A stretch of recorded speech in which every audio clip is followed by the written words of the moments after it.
Good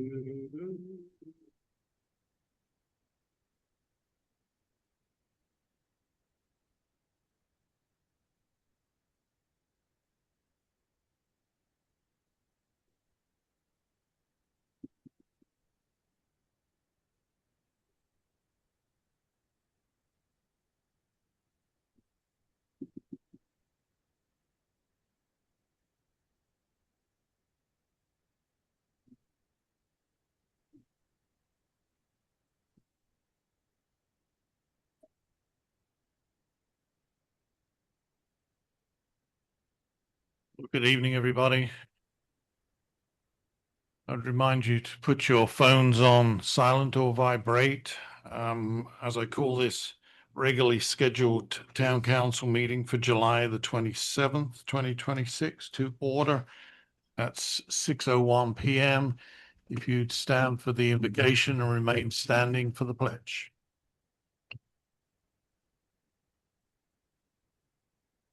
Most loving and gracious Father, we thank you for another day in the land of the living. We thank you for another opportunity to serve this town in decency and in order with wisdom, that you'll be in the middle of it all. In his name we pray. Amen. Pledge allegiance to the flag of the United States of America, and to the republic for which it stands, one nation, under God, indivisible, with liberty and justice for all.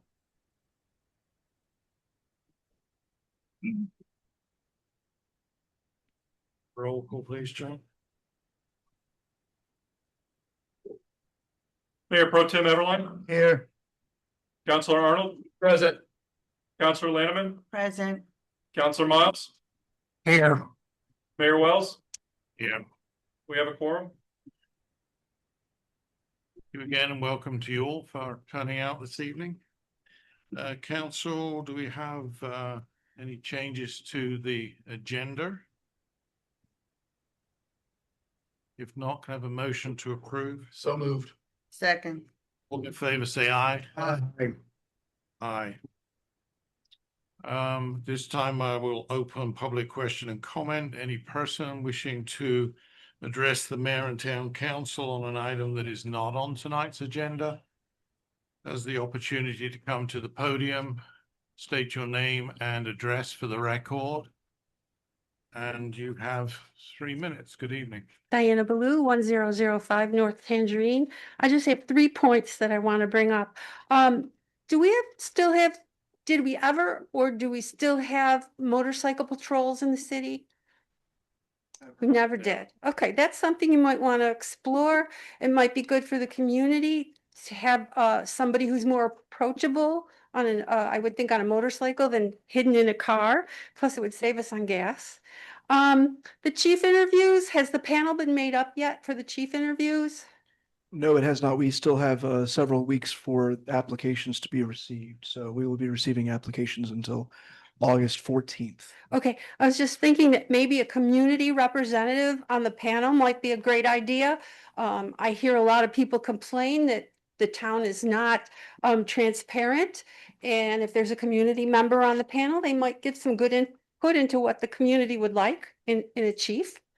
And also the political signs, I see that some of them are in right-of-ways within the city. I know last town council election, we had a sign that was in the right-of-way and we were told it's not allowed as according to the code. So I just wonder some clarification on that and if those political signs that I see popping up could be removed. I don't think we can.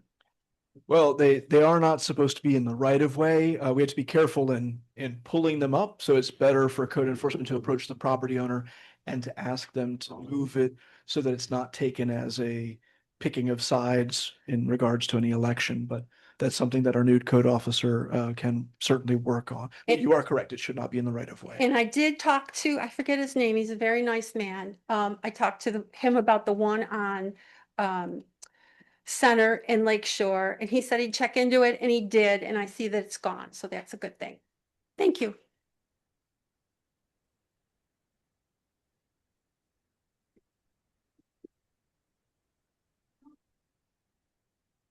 the other blue, Town Blue, 1005 North Tangerine. I just want to give a positive shout out to our police department.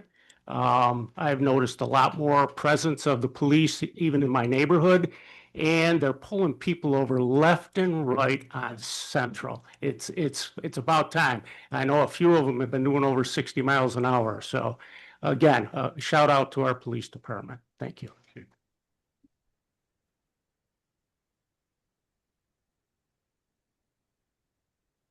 Good evening, Council. Tina St. Clair, 143 Central Avenue, Howey-in-the-Hills. Couple things. One, I'll kind of piggyback on what Tom just said because the police have been at the boat ramp on Saturdays and Sundays, and I see that they are very nicely informing the bicyclists not to run the stop signs. So, but I do notice that when the police present is not there, they continue to roll on through. But kudos for taking a step in the right direction. The second thing I want to ask is in reference to the budget workshops and how that's going to roll out insofar as when there will be an evening meeting so that everyone can discuss what the budget overall is before you guys approve it. I unfortunately was not able to I tried to call in on the budget workshop this past week, and unfortunately I was in a bad area, so I guess I wasn't able to make my point. But what I was trying to say at that time is that if we're going to add more bodies, we probably need to think about the 4 to 6% increase, that maybe it makes more sense to roll that back and use those dollars to either add those bodies or truly look at outsourcing the IT tech, that it might be more efficient without having to pay benefits. And so I'm sorry, I appreciate you guys trying to work with me twice, but again, the calls weren't going through. And then last but not least, I did get a call today at about 3:50 in regards to the fact that the sewer was going to be on the agenda today. And I tried to call that person back. I happened to be in an appointment, couldn't take it. Called him back at 4:10, never heard. Don't know what the call exactly was about, but I do feel like it was very late in the day. I asked John regarding it, and he said it was to let us know what's on the agenda. Well, 3:50 on a Monday afternoon is really late. So let me know. I do look at the agenda on the Howey.org site. So I did see that it's actually the last item on the agenda. So I guess I have to stay awake for it so that I can make sure I get all the details. Thank you. We do too, Tina.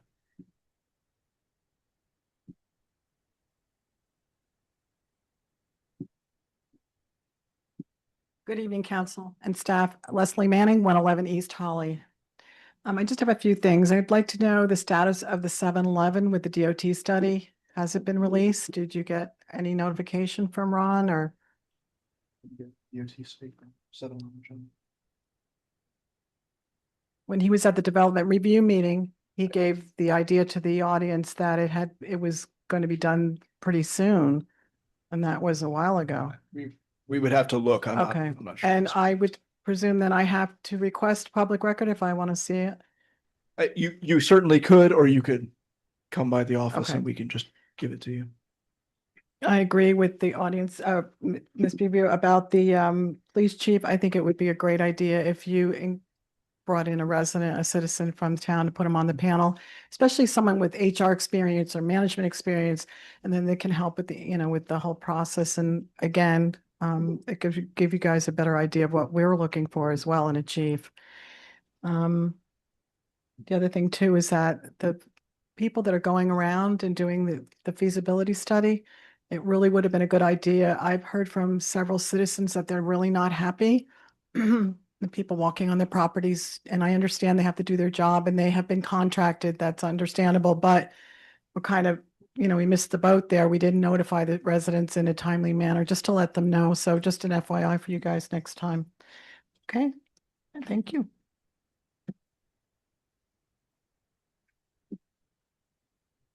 Do you have anybody online? Not with their hand up. Okay. All right, we're getting the public comment out of the way here first and foremost. I like it. My name's Zach. I'm more commonly known on my YouTube channel by Liberty Troll. I think you guys, some of you might remember me. I've been here. Could you put the microphone a little closer to your mouth? Because we can't pick you up unless you do sorry. that. You can lift it out of there. I can take it off. You can Okay. take it out of the Oh, hole. yeah, cool. All right, so last time I was here, is that good? Last time I was here, I was up there on the virtual screen, so I was here virtually last time, and it was right before the promotion of, at the time, Lieutenant Michael Giddens. I'm sure you guys are all aware of what happened ever since he became chief of police, unfortunately. So I'm here basically to just kind of tell you what happened during my first visit to Howey-in-the-Hills. So this was probably almost 2 years ago now. I went to the United States Post Office. Actually, first I went here to the town hall. I went to the library next door, no issues. What I do is I exercise my rights in public places and see if they're respected. It's called stress testing the First Amendment right to freedom of press. A lot of people watch my YouTube channel. Have a little over 120,000 right now. I'm proud of that. And I'm going live right now. And so a lot of people like to see transparency and accountability within our government. I tried to warn you guys back then, right before you promoted the lieutenant to chief, Giddens. And I said, this man is not someone you want in charge, especially in the highest position for your police department. And well, what happened was I went to the United States Post Office. This is all in video, by the way. If any of you want to watch the video, I requested that you take. I don't know if did any of you watch the video at all before? Okay, Yeah, we did. Don't forget. It's Liberty Troll. Yeah, we did. Don't forget you have Okay. 3 minutes, so you might want to speed Yeah. up. So, some of you saw the video. Basically, my rights were violated, namely the First Amendment, my First Amendment right, my Fourth Amendment right to my person, papers, and effects. It was bad. Even on body worn camera, you had at the time Lieutenant Giddens, before he became chief, say about people like me who assert our rights and do it peacefully. He said, I can't stand those fuckers.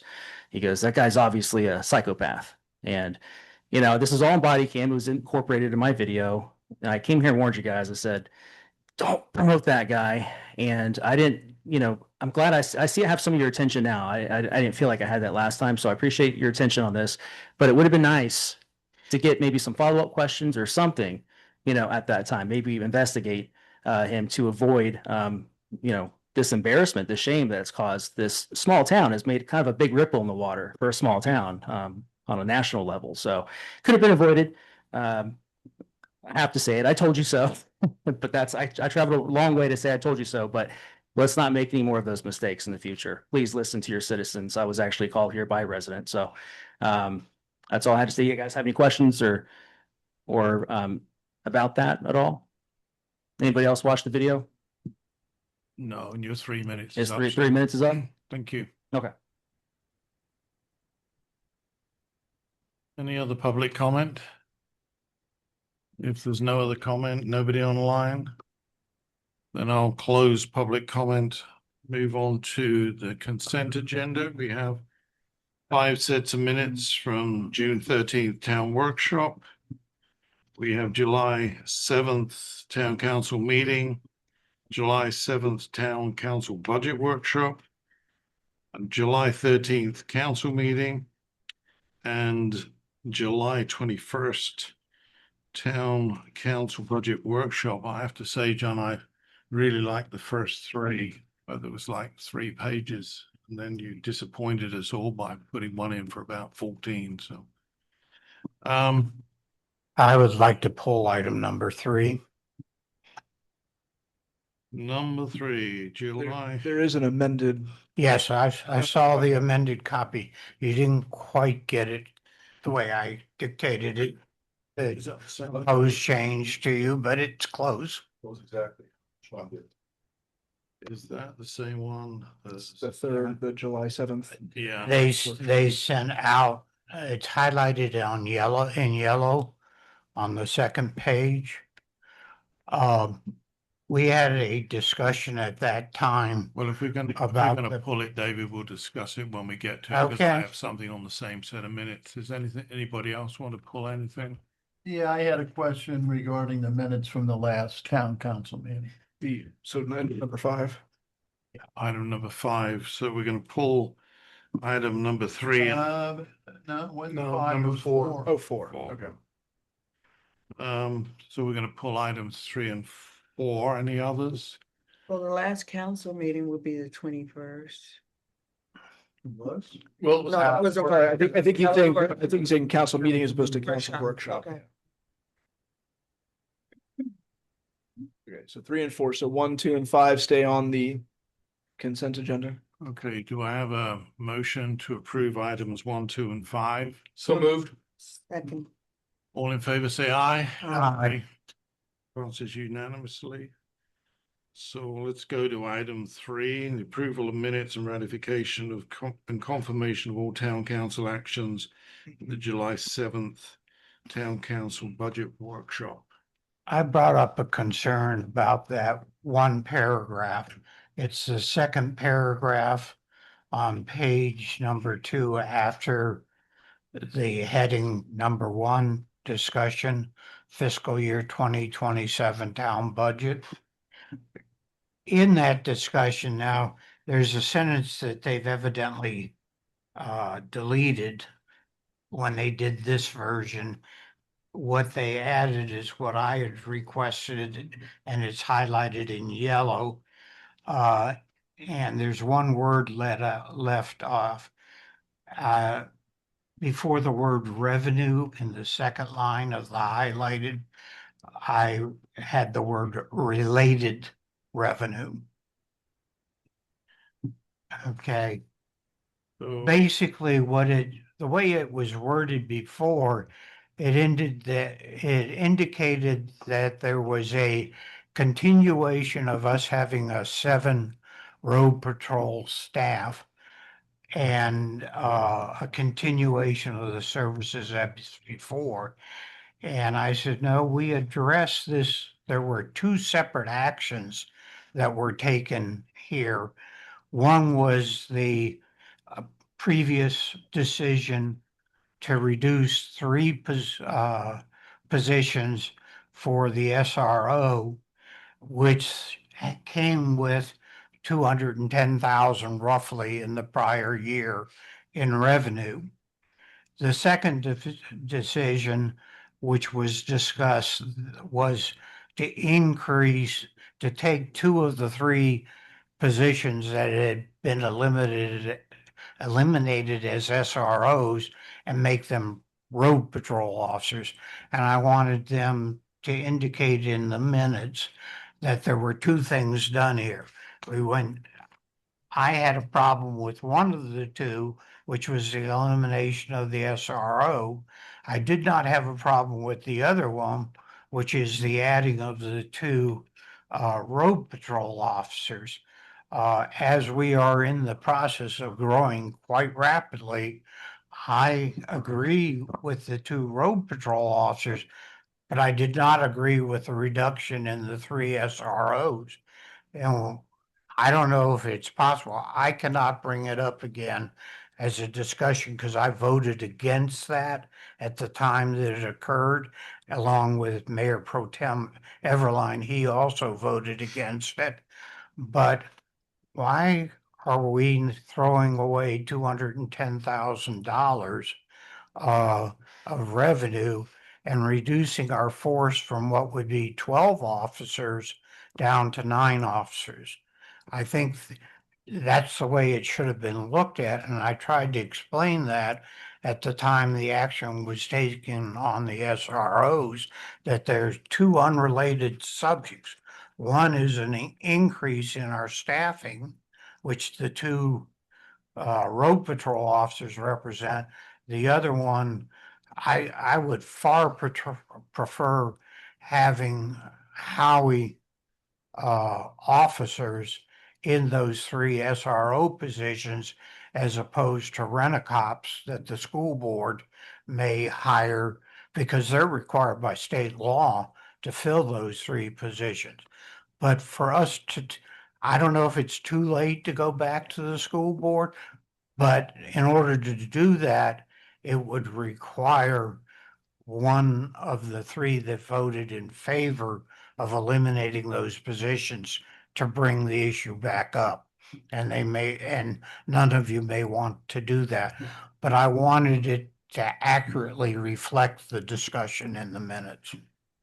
See, from my recollection, the SROs was done back in May because that was at the time when the That's contract correct. was up for renewal, and that was voted not to continue with the SRO program, which was also at that time supported in that decision by both the chief at the time and also the lieutenant. Where I was slightly confused within this whole process is that we had 10 total officers. We had 5 road patrol officers. We had 3 SROs. We had a lieutenant and a chief. And the 2 of the SRO positions, if you like, through natural attrition, were to go, and the one remaining officer that was in the schools was going to come in order to make that 6 road patrol officers. Where we have now, we've got to 7, so we've actually taken on the cost, because you're right, David, by coming out of the program, we lose the revenue, but it was costing us about 100,000 or 80,000 or 40,000, whichever set of figures you want to take. It was costing us an amount of money to have those on. We are in a situation, obviously, where we've taken on an additional road patrol officer to take it to 7 because we're unsure of what's happening with Officer Ivy. But my view is that at this moment in time, 6 road patrol officers for the town as it is at the moment and going forward is all that is necessary. And if, depending on what happens with Officer Ivy, we would, if she no longer is with the town, then we would not replace that position. Yeah, but at this meeting, my recollection was the council, we didn't take a vote on it, but the consensus of the council was to add 2 road patrol officers. And the actual vote, which was in May sometime, I don't remember which meeting in May, but it was in May, was to eliminate the 3 SROs. And I'm suggesting that it would have made more sense if we're going to add 2 road patrol positions to continue the 3 SROs in addition to those 2 road.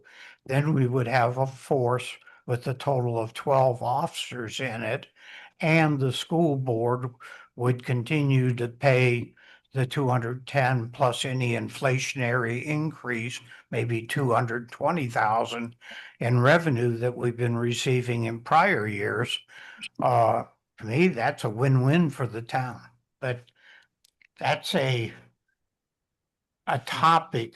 All I want to do is adjust the minutes to reflect what the discussion was at that time, which was there was a 2-part to the discussion. It was noted that the town council had previously decided to reduce the 3 SRO positions and the 210,000 of related revenue. So you want the word related.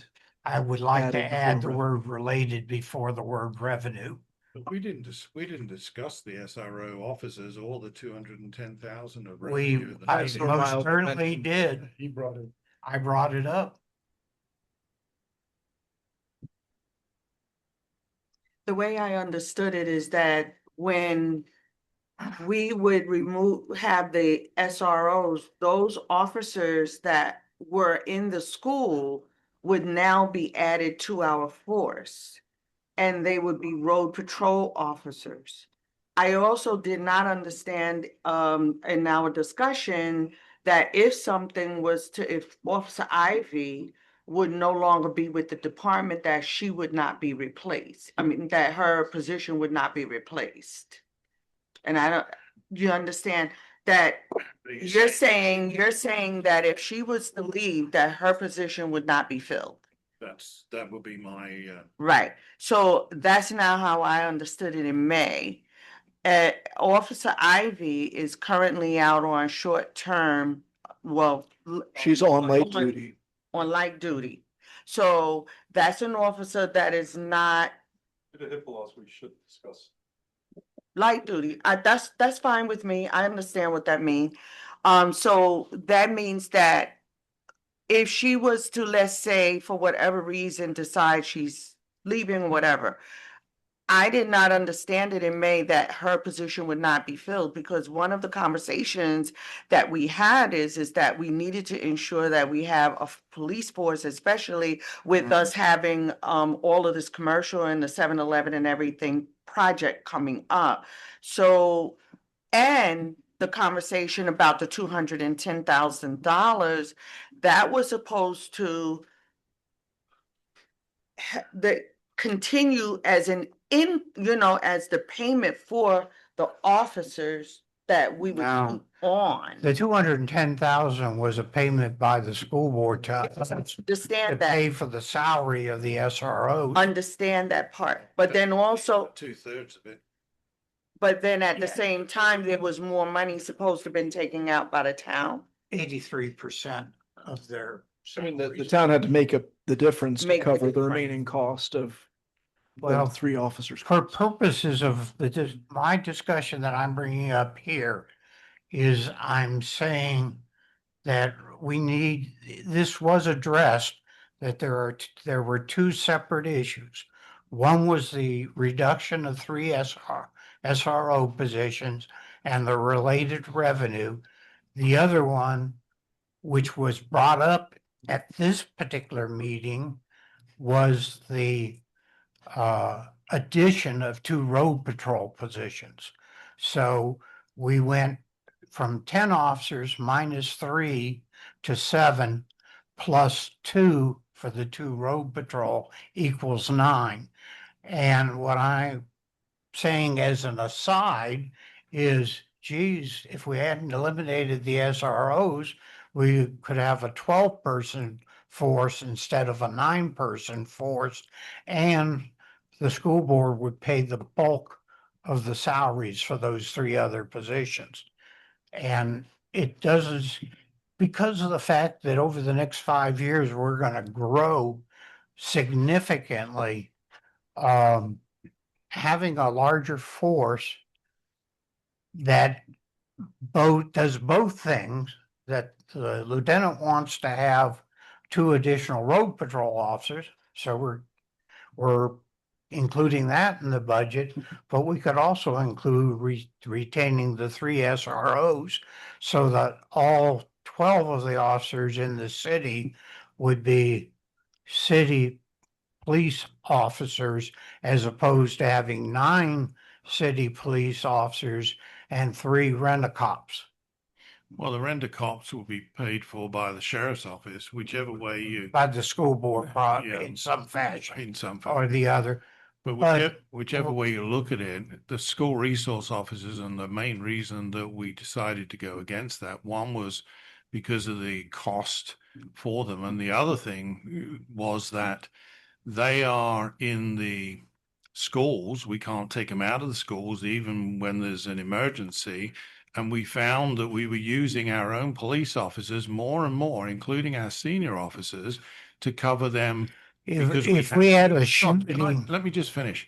And until we were in a situation where we had to cover the school, which meant taking road patrol officers to put them in the school, or we were in a position where we were having to pay additional overtime for other officers to go in there. But all of that decision was taken in May, and I don't see any purpose of revisiting it. But the one thing I wanted to say with regards to yours, and I don't have a problem much with your amendment, David, it's just the fact that because we are in a slight state of flux, that I don't think that I would not want to see us go into this new budget, particularly and it's fine to put the 9 officers in there, but once we get past November, if this amendment does go through, I don't want, if we have natural attrition, whether it be Ivy or somebody else, that we don't simply say it's in the budget, therefore we can go off and do it. We need to look at that because it is such a cost at the time that we do that, and that should definitely. So come back you're to council. suggesting from that, if I could repeat that back, that instead of having 9 officers, we should have 8 officers. Yeah, I believe it. I believe at this moment in time we will have 8, and in the future, if we want to bring it to 9, we can. And to Renee's point, when the 7-Eleven comes online and we've got 100 houses elsewhere, that might be the time to look at it. Also taking into consideration Yeah. the ad valorem situation, we can go down that route. I think that the lieutenant, the acting chief at this moment in time, what he wanted was to have the sufficient force of road patrol officers because he wasn't able to use Ivy while she's on light duty. And that was the reason. why This is we a did- case where we can have our cake and eat it too. Why not have 12 officers in the Howie Police Force, with 7 of them being the road patrol officers, 2 of them being the supervisors, the chief and the lieutenant. That's a total of 9, plus 3 SROs. If we were ever, God forbid, to have an incident like has unfortunately happened too many times around our country, where somebody broke into one of the schools, which is why the state has mandated that school districts will have SROs. Wouldn't it be better for us to have a 12-person force than a 9-person police force? The SROs cannot be part of your response force. They're an elite guard, David, so the elite guard stays. Well, they're stays at they're their primary there post. already. I understand that. The other ones would be the 9 other people coming, But- and they would all be part of the same But when one department. of them gets sick, then we have to pull somebody off of other duty Yes. because the elite Yeah. guard positions right, always. let's- So you would have 2 extra positions for that Well, let's compared to you would have 7 to pull from rather than 5. all right. This is not an item that's on But- the agenda, so let's just That's go right. back to the. I would to the like to minute. have the wording here with the word related in front of the word revenue, substituted for the original language. I have no problem with that. Anybody else? One way or the other? I'd like to know when this discussion on the SROs can come back to the council again. I don't think it can. We made a decision and the school board have moved on. That was 2 months ago. Point of order is I do believe that one of the 3 that voted, it passed by a 3-2 vote, the rejection of the SRO issue. One of the 3 that voted affirmatively could ask it be brought back.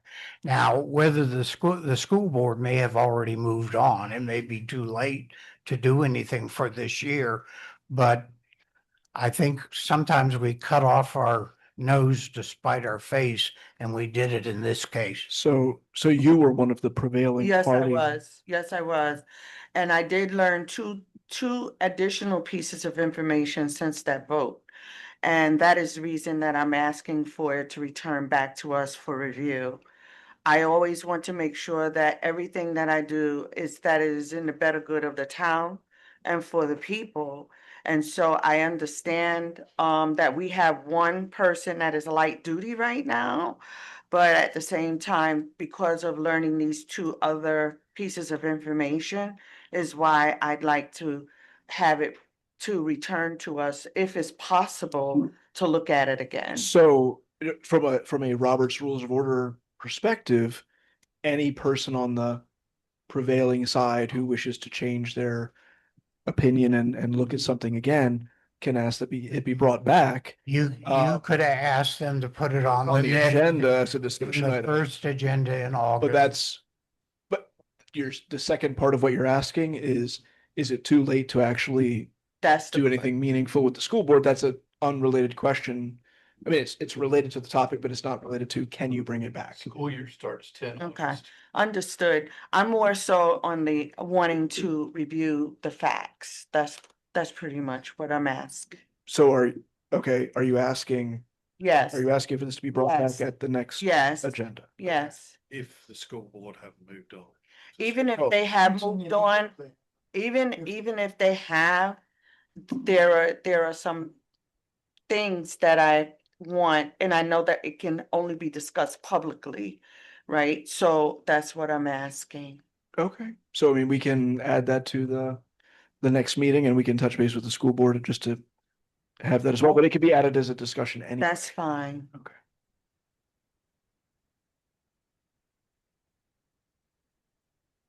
Okay, so let's. I would like to make a motion to approve item number 3 with the changes in yellow as amended by adding the word related in front of revenue. I'll second that.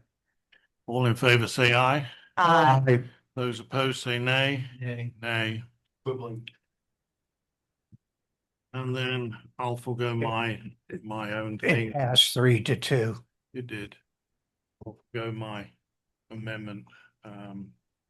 So we then come to item 5, which is July 21st. Nope, sorry, four. Item 4, beg your pardon. Yeah, and I just wanted a little clarification. When Ms. Manning got up and asked about, if the town was going to be made aware of what happened with the ex-chief, it was stated that we were awaiting the final redacted report. And my point of clarification, where I'm a little confused, when that redacted report was sent to us as counselors, it had actually been signed by the town manager the Friday before that Monday meeting. So I'm confused as to what happened there. Sure, so I can. Would you repeat that again? At the meeting, when a resident asked if they could be notified about what happened, the situation, it was stated that we did not have the final redacted report yet from the sheriff. But when that report was received and Sean sent it out to each of us as counselors, he had checked it on the Friday before that meeting. And I just wanted some clarification. If that had already been done, why couldn't it be discussed at the meeting? Sure. So I can address that. So Chief Batchelor and I did go see the sheriff on the Friday immediately preceding Right. that Monday meeting. So at that time, they had a printed copy of the report that they had us read. It was 138 pages. Some of it we had previously seen, so we didn't have to read all 138 pages, luckily, at that sitting. So I did have to review the additional information that was the sheriff's report, and I had to sign off on it at the time. So that did create a report that the Lake County Sheriff had at that moment in time. They gave us one single flash drive digital copy of that hard report, but that had not been redacted, so that could not be shared at that point. Because there's two entities at that moment that then have the report, the Lake County Sheriff's Office and the town of Howey-in-the-Hills. Anyone can request it at that moment in time, that Friday, that it had been signed. But as Mr. Brock can tell you, they can submit their request. But at that point, documents then have to be reviewed and redacted before they can be passed on. So We had two options, one of which was the sheriff could redact their own report on their own, and the town, meaning Mr. Brock and or someone in the police department, could work on redacting 138 pages or so as well. And possibly one group or the other, well, it's duplicative work for one thing, and missing things secondarily. We said, you know what, the sheriff's office is much more experienced at this. We'll let you do it. They said they would have it done earlier in the week. We thought it ended up being a little bit later in the week. They gave it to Mr. Brock. Mr. Brock reviewed it and found some issues where things needed further redaction, where they had missed it. Again, it's a very massive group of documents. So there was some back and forth. I think by the fourth iteration of reviewing the redactions, we had one unified document between the two entities where we both agreed everything appropriate per Florida statute had been redacted. And at that point, as soon as that was done and we had a shareable document, that was sent to the council as requested. But we could not share what we had before because it was not legally But Fair. on the 10th, you checked that you concurred with the findings. That is correct. I Okay. think Heather wants to address. No, I was just gonna say that, but just for clarity, the 10th, that was the unredacted, the full version where the town manager. So did Sorry, any of the report change? No, Just- nothing changed. It just that was blacked what they out. redacted. So when you saw it on Friday, it had not been redacted. Correct. Yeah, there was a ton of lots of. Oh, I saw information what was to be redacted. Yes. So frankly, I wasn't even sure what I could say or not because I didn't know fully what would be redacted from the final report until I saw the final report after Mr. Brock and the Lake County Sheriff. It was confusing, so thank you. Sure. Anytime. Are you proposing any change to the minute? No. Oh. Just Okay. clarification. Then can I have a motion to approve that set of minutes? So moved. Second. All in favor, say aye. Aye.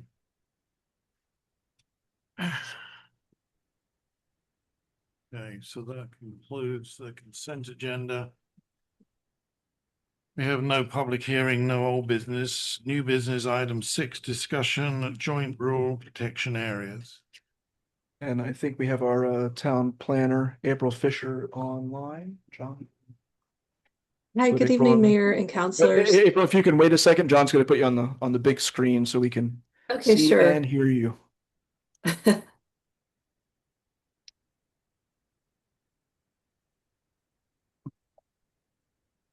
Okay, you should be good to go, April. Okay, hi, everyone. Thank you, Mayor and councilors. This is just a quick item to catch up to speed on the town's communications with the county regarding joint planning. So in May, the county held a meeting with all the municipalities just as a workshop to talk about the concept of joint rural protection areas. And that's what this is giving you an update on. We're also seeking direction from you. What the Joint Rural Protection Area would do is it would amend the current interlocal service boundary agreement, or the ISBA, to create these areas. If that ISBA is amended, it is important to know that all of the parties have to agree to amending it. So we realize a couple of opportunities in this for your consideration, but just also want to touch on exactly what is being proposed. So the idea of the rural protection areas is to create a buffer for the different municipality service areas. So between the individual service areas, that the county would govern any type of development within these rural protection areas. What that means is they would not allow annexations moving forward if it's in these specifically defined areas, and that the county comprehensive plan would apply. So what we wanted to do is to seek your direction on 2 points. This is an opportunity for the town to seek automatic approval for the annexation of Drake Point and Cedar Creek. So those are the two developments that the town does already have agreements for providing service. There's always been the discussion because they're not contiguous yet that they can't be annexed. But what we could do, and what we've talked to county staff about, is for the county to allow an amendment to the agreement that the town could go ahead and annex these two properties. So because they're seeking to amend the ISBA and all properties would have to agree to it, then this would be something that the town could say, hey, we would like to have these two annexations as part of this process. The other thing that we realize is, thinking about, okay, what's the caution with this? Is that we would also seek to recommend language so that the county would have to, in perpetuity, keep these as rural areas and not develop in intensities that they're saying they don't want municipalities to develop. So we could come up with language to recommend that if they're seeking to develop at a certain threshold of intensity or density higher than what's in their current comprehensive plan for these areas, then the ISBA would have to be amended again, just to kind of try to keep the check and balance. So that's it in a nutshell. We are just wanting to see if you would like to provide us direction, if you agree with these opportunities, and if you would like for us to move forward in discussions with the county staff about the two items we recognize as opportunities. I'll be glad to answer any And questions. And April, I would add a third one in there as well, which is the permission from the county for non-contiguous annexation of anything in the ISBA outside the RPA area, which would give us the same strengths that Leesburg and Groveland and other municipalities have. So, which is a little different than the first and second Does, point. does April have a copy of the map that you handed She out does. too? Is the area that you're talking about, April, the area that's in the light green, basically in the southwest corner of this map, running across the entire south of our ISBA and kind of up the east or the left boundary of the map? The part that's in light green, And I don't is know, that April, the if you have area that, that they're talking about putting into this rural? yeah. No. The RPA, just to be clear, because April, I don't know if you have that pulled up, it was one of the maps that was sent, but it is the light green that extends from just a little bit south of 48 in the northwest corner down to the southwest corner and over to the southeast corner. That is the light green, is that RPA. The L Correct. shape, yeah. The L shape, yes.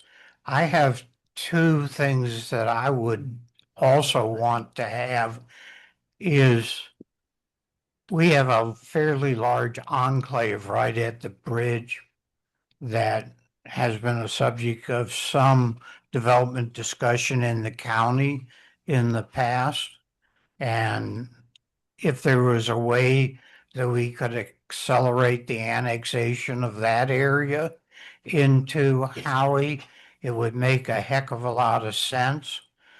And then using the green toe area, I see no reason why the toe of this boot that's in green, the portion that's to the right of Route 19 should be included.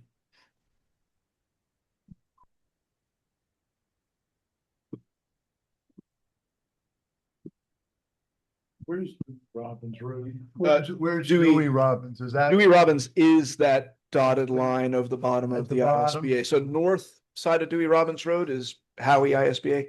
South side is not only Groveland's ISBA, but incorporated Groveland at this point. And if you saw the map that was on the front page of last Sunday's Orlando Sentinel, it had a map that showed all of the approved developments in Groveland and Lakeland, including the fact that a 1,500-acre parcel, which is on the left side of this map, on the other side of number 2 road, for which the city of Leesburg has already approved over 3,000 houses to be built on that tract. A federal bankruptcy judge had approved, I guess, Friday of last week, the sale of that parcel out of a bankruptcy to a developer who already has the approval for said 3,000 houses.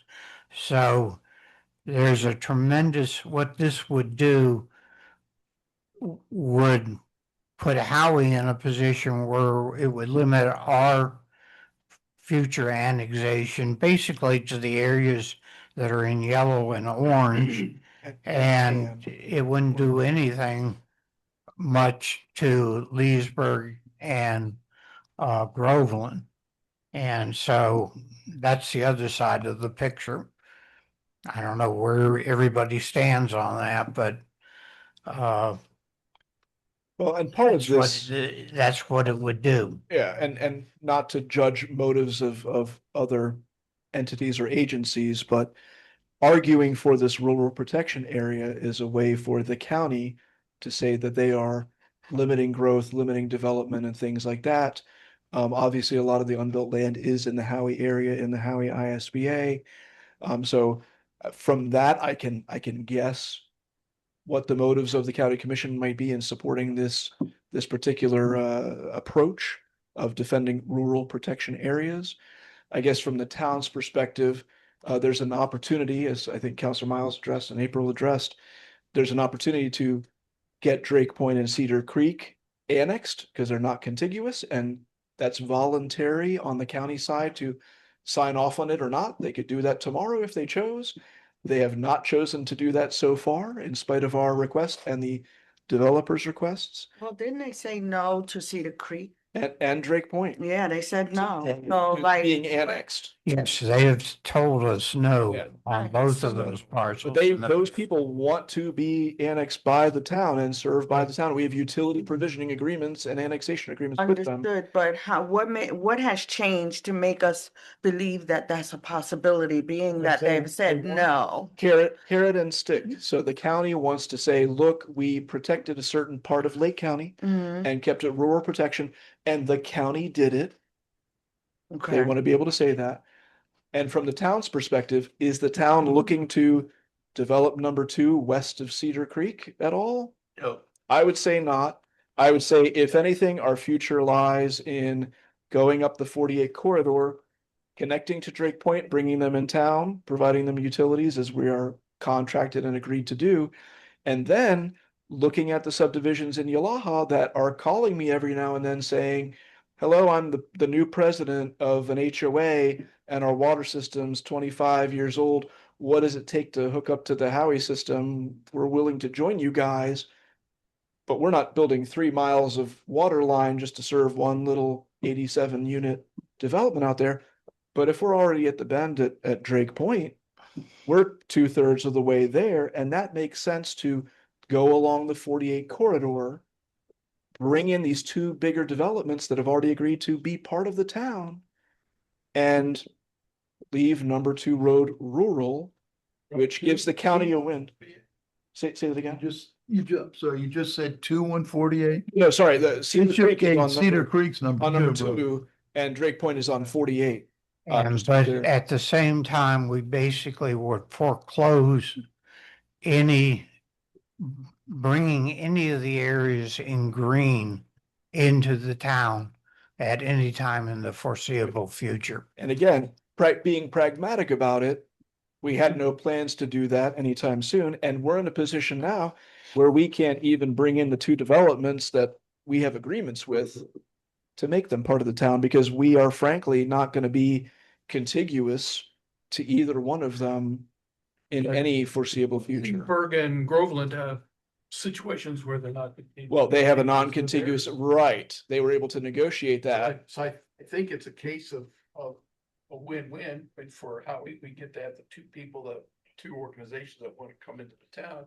And we still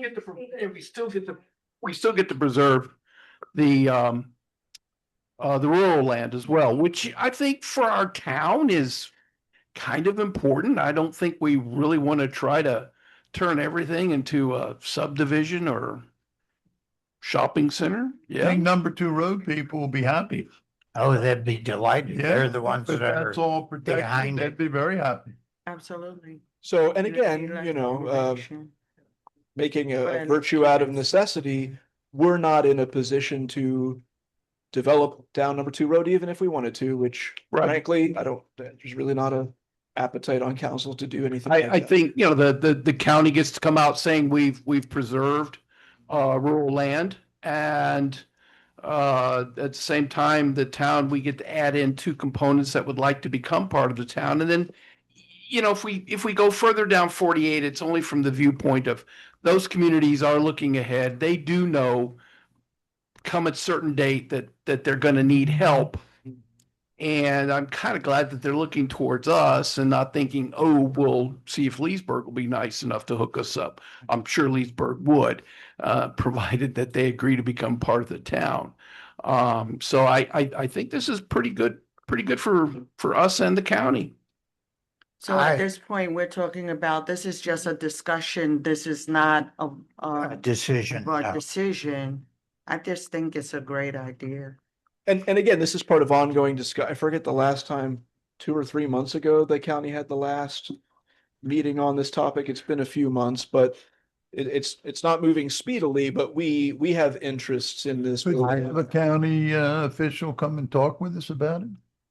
We could. Have We a could have the- commissioner come and talk I, to us? I think that you need to show us Leesburg's map and Groveland's map, because they already have subdivisions planned that would not be in the rural protection area, that would be right up to the two boundaries. You see the dotted line on the bottom and the dotted line on the left margin? Consider that Leesburg will be right up against that, and Groveland will be right up against the one on the bottom. And what's to keep them from annexing into these areas, Well, into the ISBA. into our ISB? I mean, BA. we have legal protections for that. What legal protection, Mr. Attorney? Could Leesburg and or Groveland annex into the green areas? Let's say a developer bought several of the parcels on the southern boundary, and Groveland's got they've already annexed right up against Dewey Robin Road, because they've already approved subdivisions up there. Those subdivisions 5 years from now are built. Would they be able to legally annex into our ISBA? Say if a developer wanted to convert one of these parcels in that green area and make it part of Groveland? Only with the town's approval and with well, you would have to basically amend your ISBA. Does the ISBA serve as a legal document that would preclude Leesburg and Groveland from encroaching? Because, they changed the state statute in 1995 because of Groveland when they annexed Route 19 all the way from where Groveland used to be up to the Howey boundary line that's shown on this map. They did that 30 years ago, and that's why some major changes were made by the state legislature to make it more difficult for municipalities to do annexation.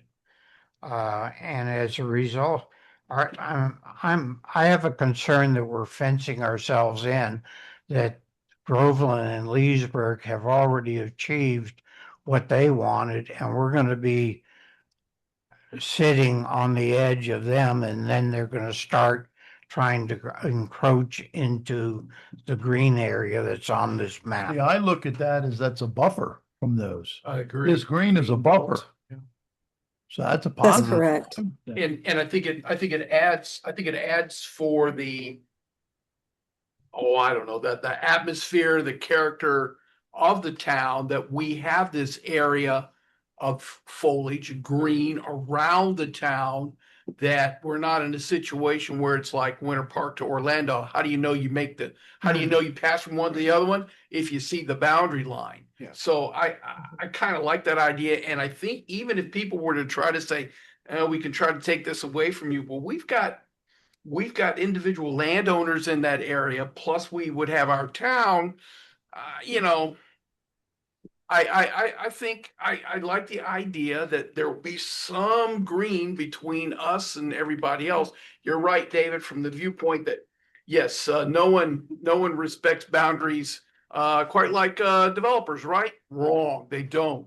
So is there a guarantee that would stop them? I can show you an area that was in the Green Acres annexation area in Palm Beach County that was annexed into Wellington. It brought about $1 billion of taxable value into Wellington.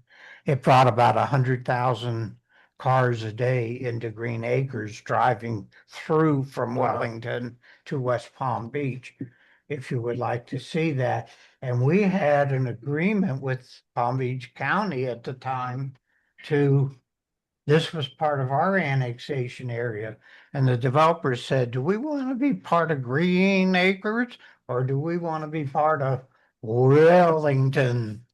And they ended up being part of Wellington. So, and as a little bit of history here too, in terms of what can the town maintain or who can take it away, the greatest danger is the council giving something up. So the ISBA went all the way down to the turnpike and the town of Howey at the time, and I'm paraphrasing, but they said, we're little Howey, we never want to be big. So sure, Yeah. Groveland can Yeah, that was have over 30 half years of the ago. ISBA. Why not? We're not going to use it. And now Groveland is up to the worst the limit. ever. Yep. Right. In But hindsight, it yes. was right on the heels of DeSisto versus Howie. Yeah. So let's bring it back to, is there a direction that we want to suggest to April to go forward in this, which is what she's asking? I think it's all the definitely documents- worth looking at, but I would like to hear somebody from the county come and talk. So we to can, us. we can talk to either the county manager and or someone from the planning department with the county manager to come to an upcoming council meeting. That'd be a good idea. Good, because the last time they said no. But now they want. Yeah, something. I think that if you look at the carrot stick method, this is an opportunity for the town to dangle the carrot, I guess, because the ISBA cannot be changed unless all parties agree. So that's where you have the strength to make this request again. Sounds good. Thank you very much. As far as the county goes, coming back, old saying in the Pentagon, truth has a date time group, maybe they'll say yes. Yeah.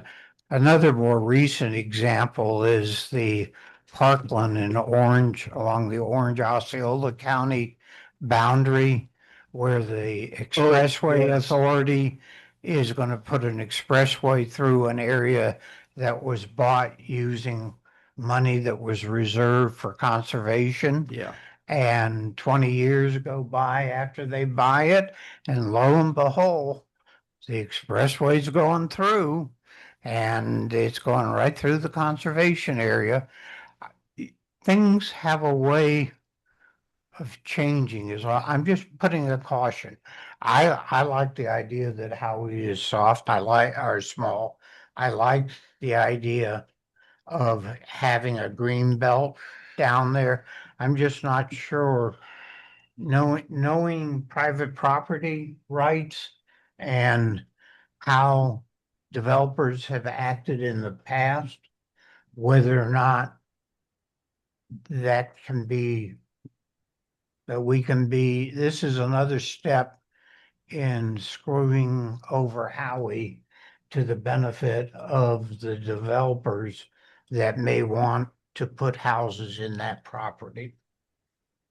Because we have a much less dense, because of the previous council that completely rewrote our comprehensive plan, the density, they're actually one of the developers that's breaking ground on the south end of the city is advertising on their signs oversized lots because they're in Howie. Yeah. So I think it's clear. Okay, so you have your direction, Yes. April. Yes, sir. Thank you all for your time and your direction.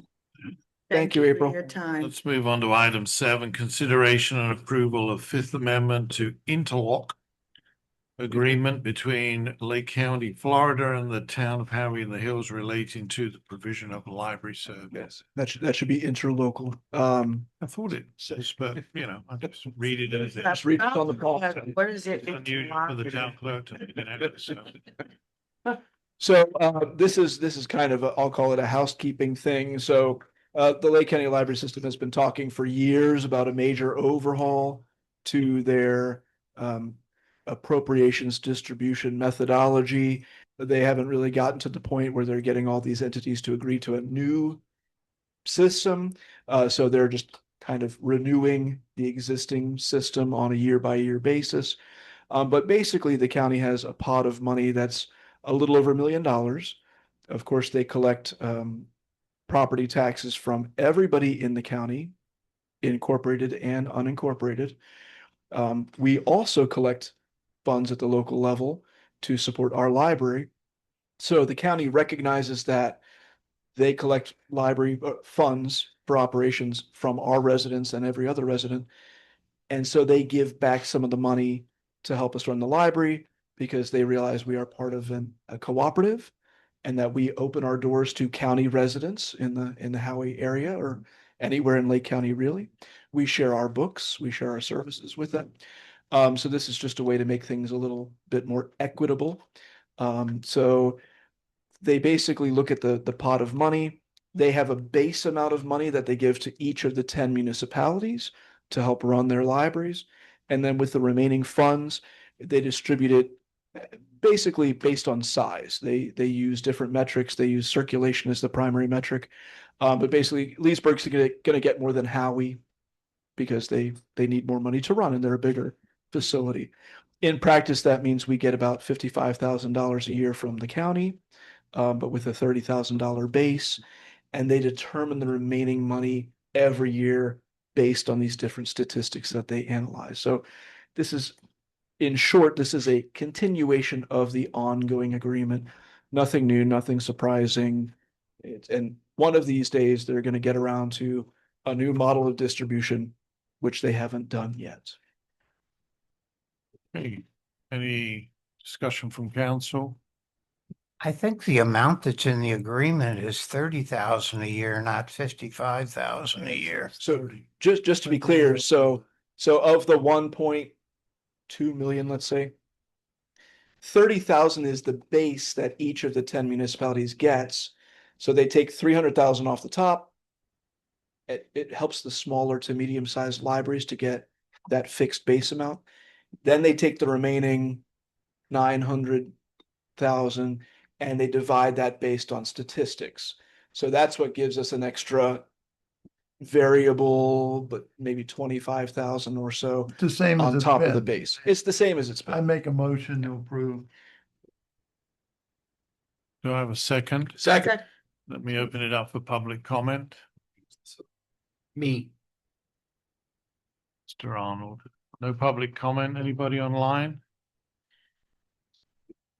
Then I'll close public comment, bring it back to council. Can we have a roll call vote, please, John?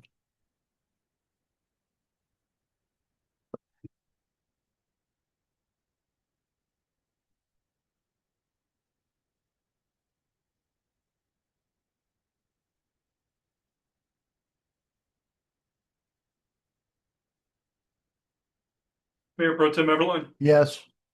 Councilor Arnold, Yes. Councilor Lanneman, Yes. Councilor Miles, Yes. Mayor Wells. Yes. Motion passes unanimously. Thank you. We'll move on to item 8, consideration approval of first amendment to the interlocal agreement between Lake County, Florida and the town of Howey-in-the-Hills relating to the use of library impact fees for fiscal year 2026 and fiscal year 2027. So yes, so this is a specific agreement for Howey in relation to the impact fees, which modifies the agreement to allow for the additional $500,000 that we had talked about prior for the expansion of the existing library facility. Do you have any questions on that? So this is the one that had been approved? Because my concern at that time was we're gonna hold on to this money and we haven't really decided yet what we're gonna do with a town complex. This is the part of the construction money we already approved the 200,000 design money. And this is the first dollop of them constructing an addition to the existing building.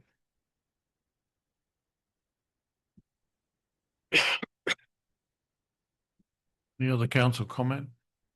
I'll open it up for public comment. Seeing none, I'll close it, bring it back to council. Anybody wish to make a motion? I was coming out.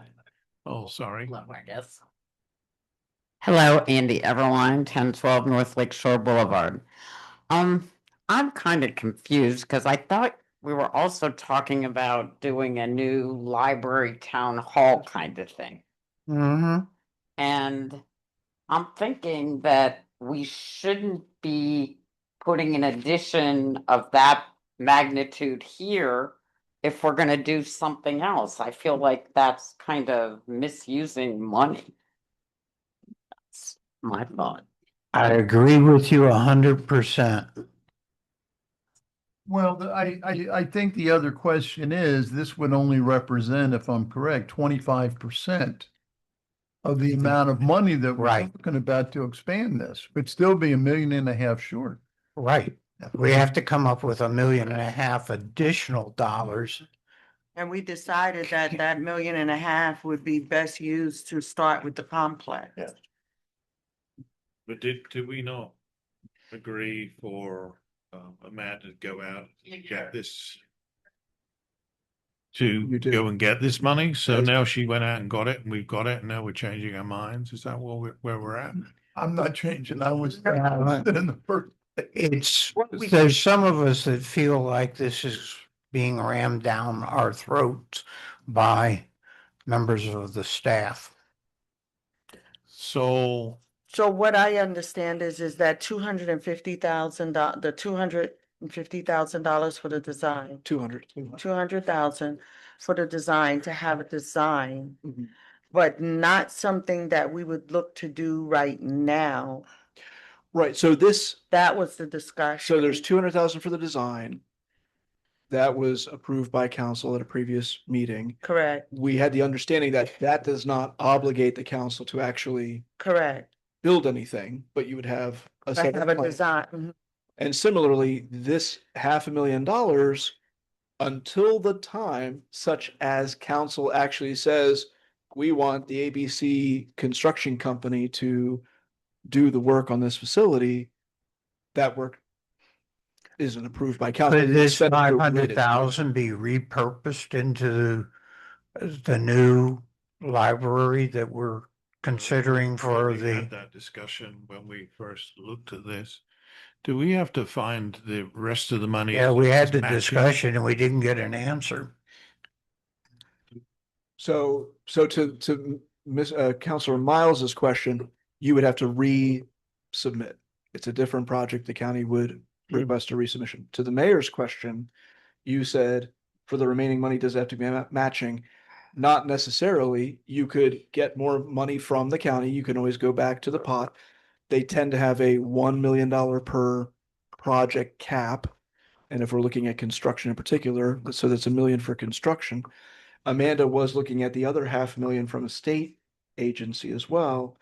But there's, besides the total cost of the project, and what each entity is willing to give you, there's not a percentage requirement or a local matching requirement. Is there from is any- there a time limit on that you have to use this funding, this $500,000? For construction, typically with the county, it's usually a four-year period of time. You can always go back and ask for So extension. we thought that the cost to do the job was going to be around 2 million. So you have 200,000, so you have some time to be able to go and get the rest of that money, or put to it if you choose to, you know, on the basis of the 4 years. See, the other thing, I share David's opinion and Tim's about the new complex, which may be here in 5 years, 10 years, whatever. But the short and long of it is that that library, whether it maintains itself as a library or it doesn't maintain itself as a library, is still a usable asset for the town. So if we ended up not putting any tax dollars into it to expand that for whatever we're going to use it for in the future, I don't think it's a bad thing. As long as we don't have to encumber ourselves at this moment in time for the rest of the money, I think we just go with the 700,000. And the only caveat with that, just to be clear, is if within 10 years you ceased to use that publicly funded, impact fee funded project expansion as a library, you would have to prorate the money back into the county. So if you used it 6 years as a library and you decide to build a new one somewhere else, 4 years out of 10 remain. So 40% of whatever money you got from the county, you'd have to put back in the pot. But again, to expand a building that you still own and you pay back a portion of it prorated, paid in yesterday's dollars, it's not terrible. Here's my concern. First off, the project that's called for is for 2 million. Even if we take this and we get another 500,000 and we get the federal, we're still $500,000 short. So we're either going to build what we're not asking for now. On the other hand, I think it's a terrible look as a town to take money that could be used by other municipalities and sit on it and then not use it. To me, that makes us look bad.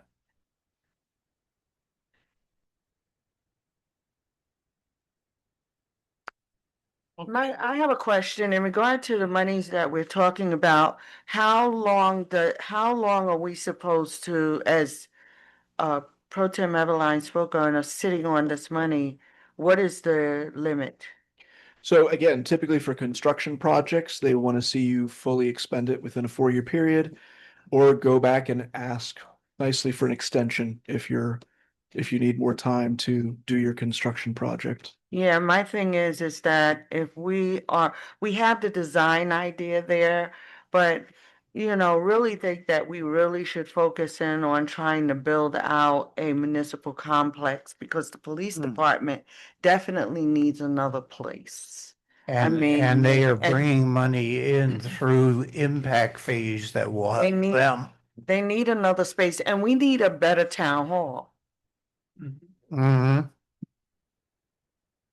Not So, disagreeing on those points. I will say, Amanda and staff have brought this up through the CIP, through the budget process, through the impact fee request of can we apply for these grants, all throughout even the design phase to this construction phase. So I mean, this is not something novel or new in terms of discussions of expanding the building.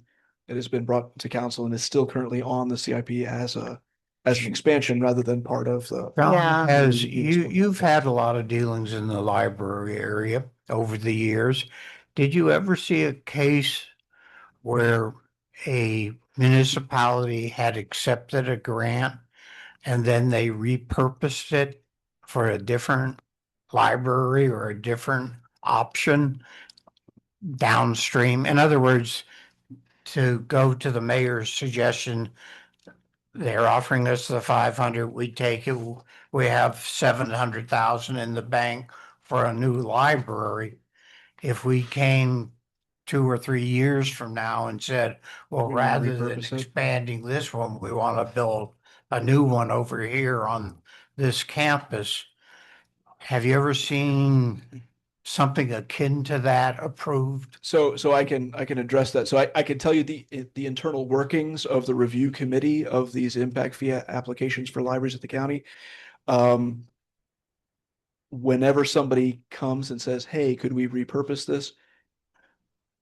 The word is you're going to have to start over from scratch. And then suddenly the people say, oh, the original project doesn't seem like such a bad idea after all. And they stick with the original plan because nobody wants to leave the money that they have secured and start all over from the beginning with a new plan. That being said, in terms of new construction projects, there was not a lot built in Lake County in the library system up until Fruitland Park did their new building 7 years, 8 years ago now. And then Howey did an expansion, Mineola did an expansion, but there was a long period of time where there was nothing done construction wise. But Groveland just did their library. Wasn't it just a few years ago? The county, I mean, I'm County. sorry, not Groveland, Montverde. Yeah, Montverde just did They theirs. just did theirs. Would the county allow the town to submit a proposal or just an amendment to the project description to do either or? It's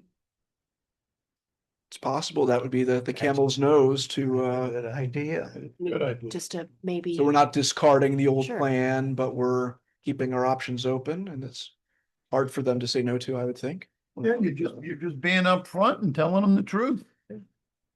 My thought about the design, the reason that I thought have a design idea is even though we're not expanding that library, but at least we have a design that we can sit into the complex if we're getting it built, or was that just for If, this building? I mean, if I'm understanding you correctly, if you had the design work done for the expansion of this building, that wouldn't really be transferable to a new building.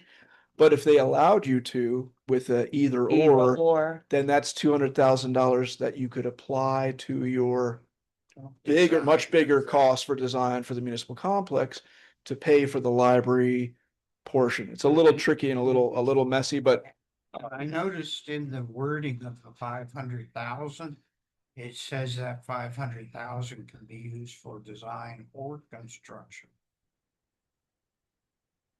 and that expands your design base as well. For design. Complex, you have a $7 million project. For the Not library if, not if we take this approach. You still only use it for the library portion. So if it's a third, let's, for the sake of argument, a third, police, town hall, library, and it cost X, you could do 1/3 of X. The restriction I think that we would have to live with under those circumstances is the library would have to be a separate building. And we're looking at perhaps a campus type. I don't know that it would I don't have know to that. be separate. It would just have to be If clearly it's new, it doesn't delineated matter. in the design cost and the construction cost to say, this is definitely the library side and it costs X. Well, kind of like Montverde did. Well, but Montverde's libraries, it wasn't attached to the. It's Yeah, attached. It's attached. Yeah. I don't remember. They have hallways and Yeah, yeah. okay. Yeah, remember we walked right through the hallway into the old town hall and we Okay. turned right back where the cameras and everything were. Yeah. But even if you split it 3 ways, you're not talking about a $2 million building. We're talking about a $2 million extension, not to build a completely new building. Right. Although Montverde were able to do that, Yeah. but we don't have Paul, so at the end of the day, that's not going to happen here. So what do you want to do? Do you want to table this while Sean goes off and asks the question, or do you want to take it forward with the either or? Motion Yeah. to table until Sean gets an answer to the attorney's question. All in favor, say aye. Aye.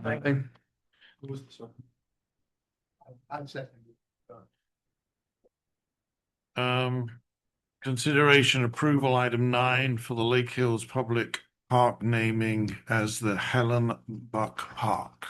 So yes, I've had a request for the chair of the Parks and Recreation Board to come up and talk on this item as they talked about it at their recent meeting. Josh Rehuseman, 671 Abbey the Place, Chair of the Parks and Rec Board. So at our last meeting, what was it, 2 weeks ago approximately, we were asked by the developer of Lake Hills. They wanted our input from the Parks and Rec Board on the naming of the public park that we built there. They'll have their own separate thing, but this will be for all of the residents of Howey to be able to attend. They had come up with Helen Buck Park as the official park name. Just a quick background, I had read that night right off the Howey.org website. I'd pulled it off there. Morgan was kind enough to kind of give me an excerpt.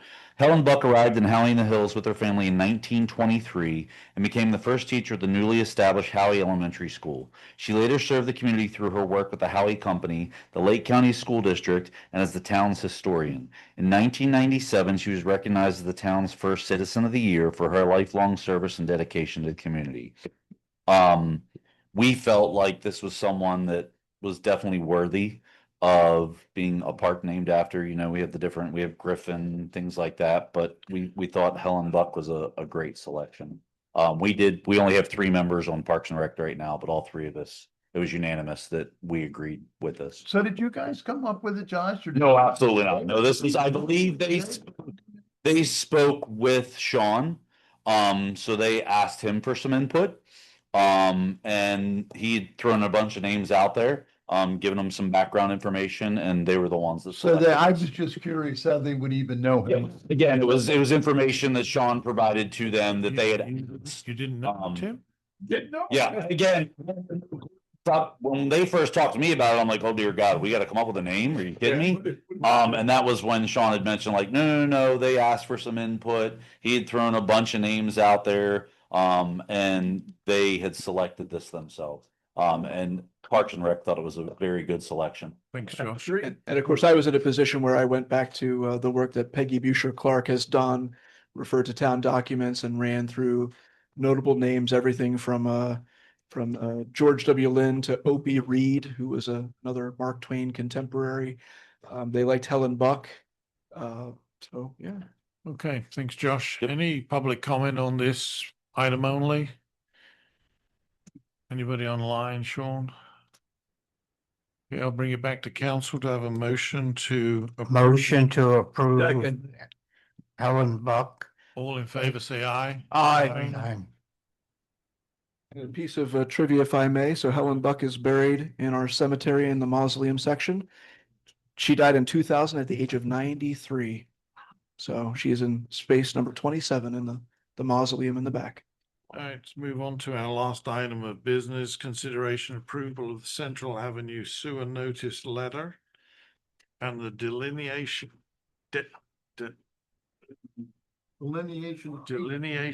of payment plan. So E looked like a C. yes. So we have had our town attorney draft the letter. That would be the letter provided whenever council is ready with a plan. So that was presented for your review as requested. We did some further research, by the way, and just to put some numbers out there. So a 4-year payment plan with just the SEAC fee would be $125 a month for a 4-year period. That was confirmed by Mr. Ojeda. But council raised the other question of what does it cost for the construction element, not just the capacity fee, but the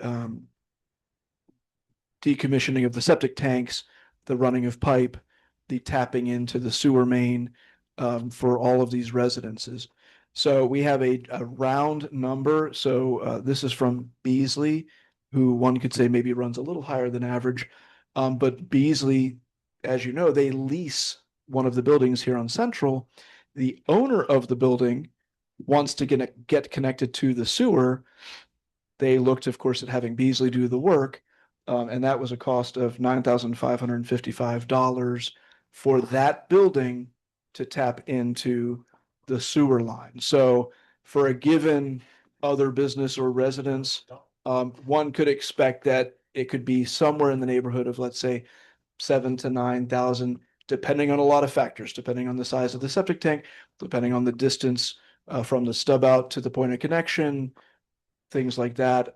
So it could be a little bit more, a little bit less, but that gives you an idea. So the SEAC fee is $5,250 plus interest, plus RAM fees, etc. That would be on its own $125 a month for a 4-year period. But if the town's going to help, assist, manage, finance, however you want to view it, on the construction side, that is an additional separate cost.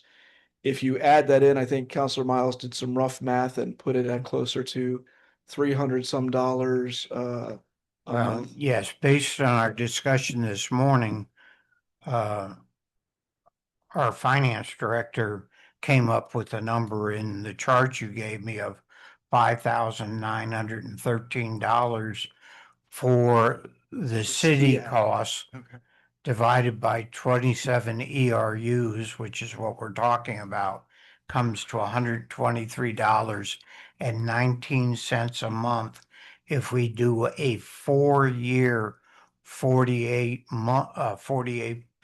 payment, which I think state statute requires based on what the town attorney mentioned. No, you can use your, right now, for figuring out the payment, the town has the home rule power to go with 2 years, with 4 years, so you can do however. If we gave them 4 years, it would be 123.19 based on the number capacity. that Oscar Correct. provided. Mhm. Now, the Beasley actual cost may include some duplication of some of the city fees. If you looked at the numbers that Morgan got for doing the Beasley building, they both included some costs for city fees, permitting fees and stuff like that. So there may be some redundancy. Also, our experience in the past is Beasley tends to be the high price spread. But they came up with a cost to do the work to attach it of 9,555.18. Once again, if you divide that by a 27 ERUs and then 48 months to pay it back, it comes to 199.07. You add them together, it would be a monthly cost of $322.26. And Morgan, was that removal of the septic or just breaking the septic down and filling it? So, and I have that here as well. Morgan, I can read that off while he comes up. So that was, to Counselor Miles's point, $950 for a city or a town permit. Pumping out and demoing the septic tank was 3,600 of it, and converting from septic to sewer was 4,900 of Okay, it. so that was not removal of the septic, which some may have to have done. The only information I couldn't find as I went through their permit, because as Sean had said, they're in the process of permitting the sewer connection on their building now. And I looked through their permit and found their health department permit for the decommission of the septic. There was no price on that. I don't know what the health department charges. But I know our permitting fees for that was around $400, I believe. So I don't know what if that was mobilization and permitting, so I don't know what they factored in as far as our permits and the health department permits. But that was a decommission, and according to Lake County, there's two ways to decommission a septic tank. You have to pump it out, clean it, have them inspect it, and you either fracture the bottom of it if it's concrete and bust the bottom out of it, fill it full of sand, or you collapse it and then fill the hole full of sand. That way no water ever collects and sets into that septic system. Got it. And both of those are acceptable anywhere on this area. Right. Those. I wouldn't know that unless I mean, we think- don't look at the septic tanks, the health department would, so. I think we could consider, they're going to have to pay the impact fees for the CDD, which is the bulk of the 5913 number that Oscar came up with for the first part. The second part is much more variable based on the individual sites that are going to be involved. But I think this is probably a high-end number. And so it gives you an idea of the ballpark that we're in. Right, and I think ours may be a little less than that, because we actually have an open contract with Beasley to do work for the town. And in that is work parameters, what they'll charge us for laying pipe and stuff like that. So our cost may be lower than what they would provide to a regular individual. And I can get with them and kind of, say, hey, this same project, what would it cost you if you'd have done it for the town? Now, keeping in mind, we'll have to, as we go through this, each resident that we do will have to get a right of entry permit and hold Right. liable forms to let our contractor on their private property. I like the way the letter was written by our attorney. The only thing that I think that it's a little bit short on is it doesn't tell the person what their total cost is going to be approximately. Which is And tough it's because going variables. it's going to be variable, but we should be able to tell them the amount of the city and CDD costs, because those are set. the other part is gonna be variable based on each individual site. And that needs to be spelled out, I think, in this letter so that the person knows this is a ballpark of the total cost. It may vary slightly from this amount based on your actual location. The other thing that Morgan just brought up that we may consider is could we use our contract to get a lower price in bulk by having each person do it? Do we want to venture in that direction? Or do we want to just say, each and every one of you go out and get your best deal, come back and tell you us how the cost of it? And do we want to include that cost in? I think we need to help them spread that cost over the 4-year period. I don't think that us walking up and saying, oh, it's going to cost you roughly $9,000 and their jaws drop open. But if we say it's going to run you roughly $322 a month at the top, it's a 4-year process, then we need to decide whether we want to be involved in the construction to see if we can get quantity discounts by doing them all, or whether we want to just let each individual.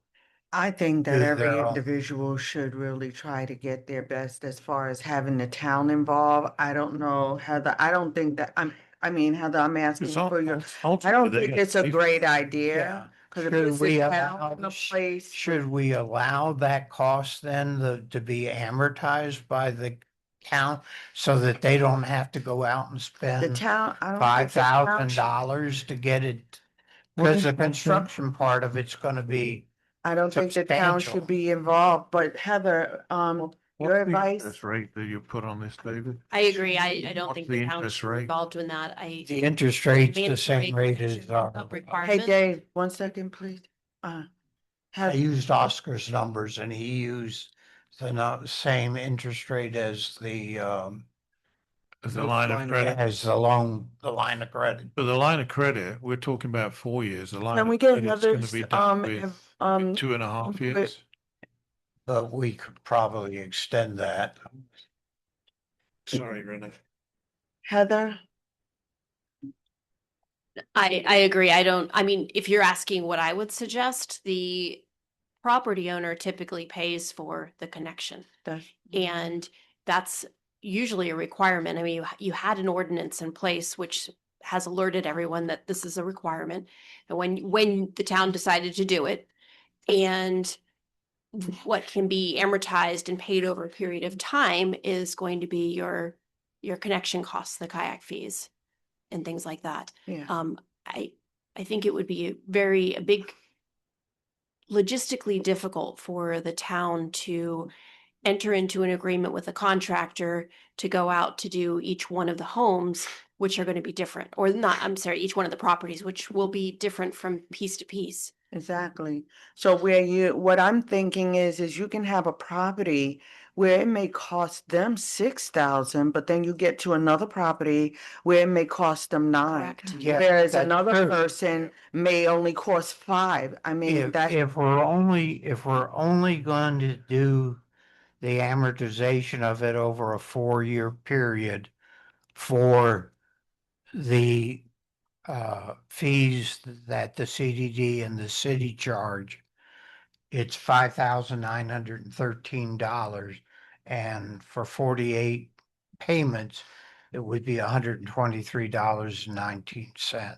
right, but that wouldn't be the end of the expense. Well, they would have a lump sum expense under that scenario for the actual construction, for the demolition of the septic tank and for running the line and actually connecting the line to the septic tank.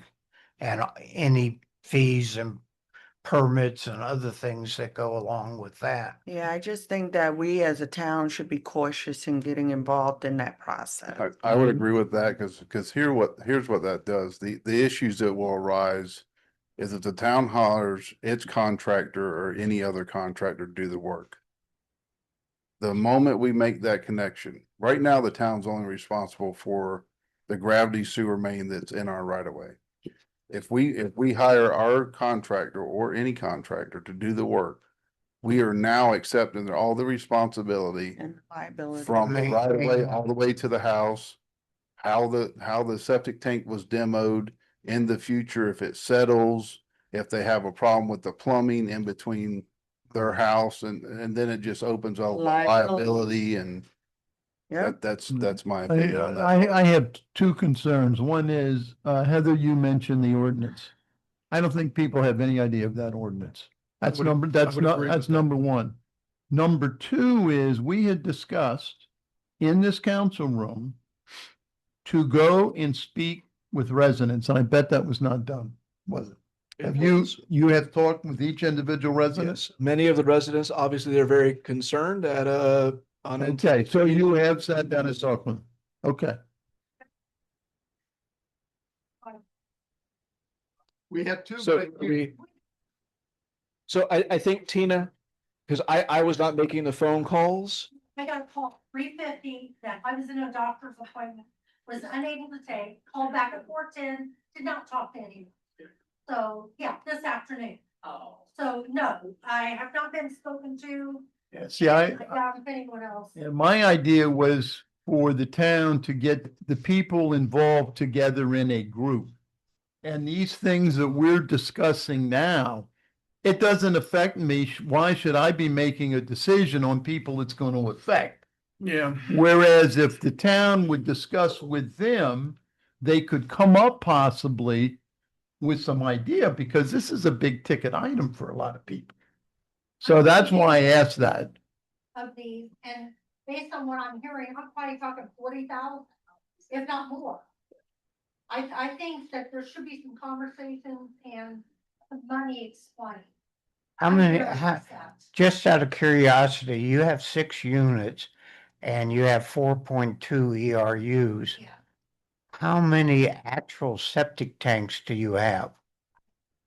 One open, not being used, and 2 that are. Okay, so chances are you would only have the one that's not being used, has it been properly decommissioned? Okay, so it would have to be decommissioned also. So you're probably talking roughly 3 times the amount that's in here as opposed to 6 times.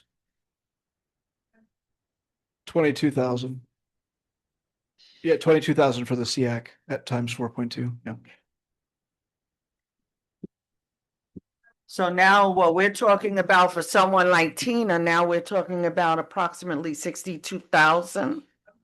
No. Yeah, she just said approximately 40,000. In her case, her She had 3 that her have to be monthly decommissioned. fee would be 4.2 times And then the stamp fees. 123, so 500 a month. Is that more than one month's rent on one of the 6 apartments? I don't know.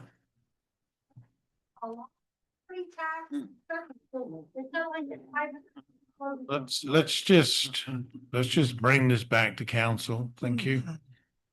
Sorry, those are my two concerns. Okay, I would echo though, that as well.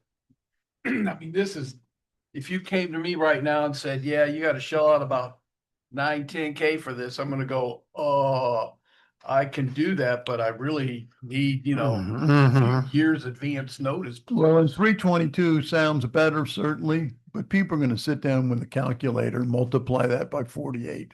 Well, and even so, a lot of folks whistling up $332 out of an already tight budget will be like, okay, I'll tell you what, I'll forego a grocery budget and I'll just, hopefully my neighbors will give me. What's the alternative, Tim? Because the ordinance is in place, which Change the ordinance. hang on, John. which provides for mandatory hookup. One thing we shouldn't do is have ordinances and then just change ordinances because it suits us, any more than we should bring stuff back to council that we voted on 2 months ago.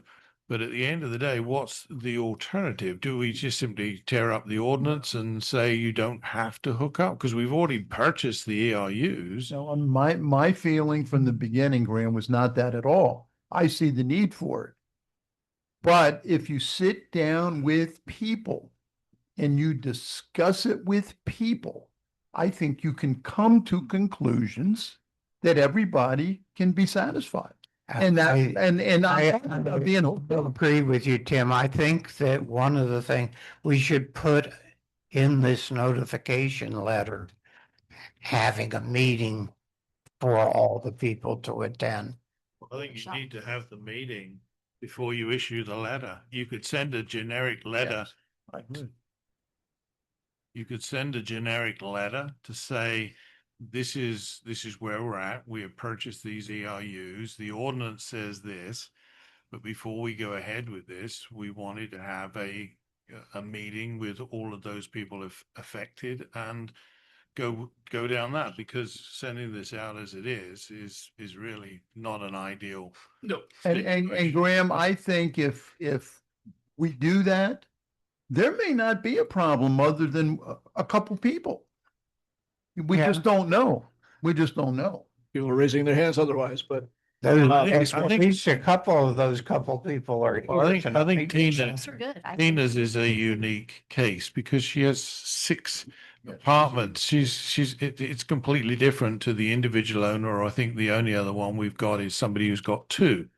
So we got to, look at that slightly. And I'm going to say part of the difficulty in even constructing this letter, which was conversations with myself and the town attorney, is it's a massive, massive difference. We know the SEAC, that's held by the town. The town sells it. The town can manage the financing of it.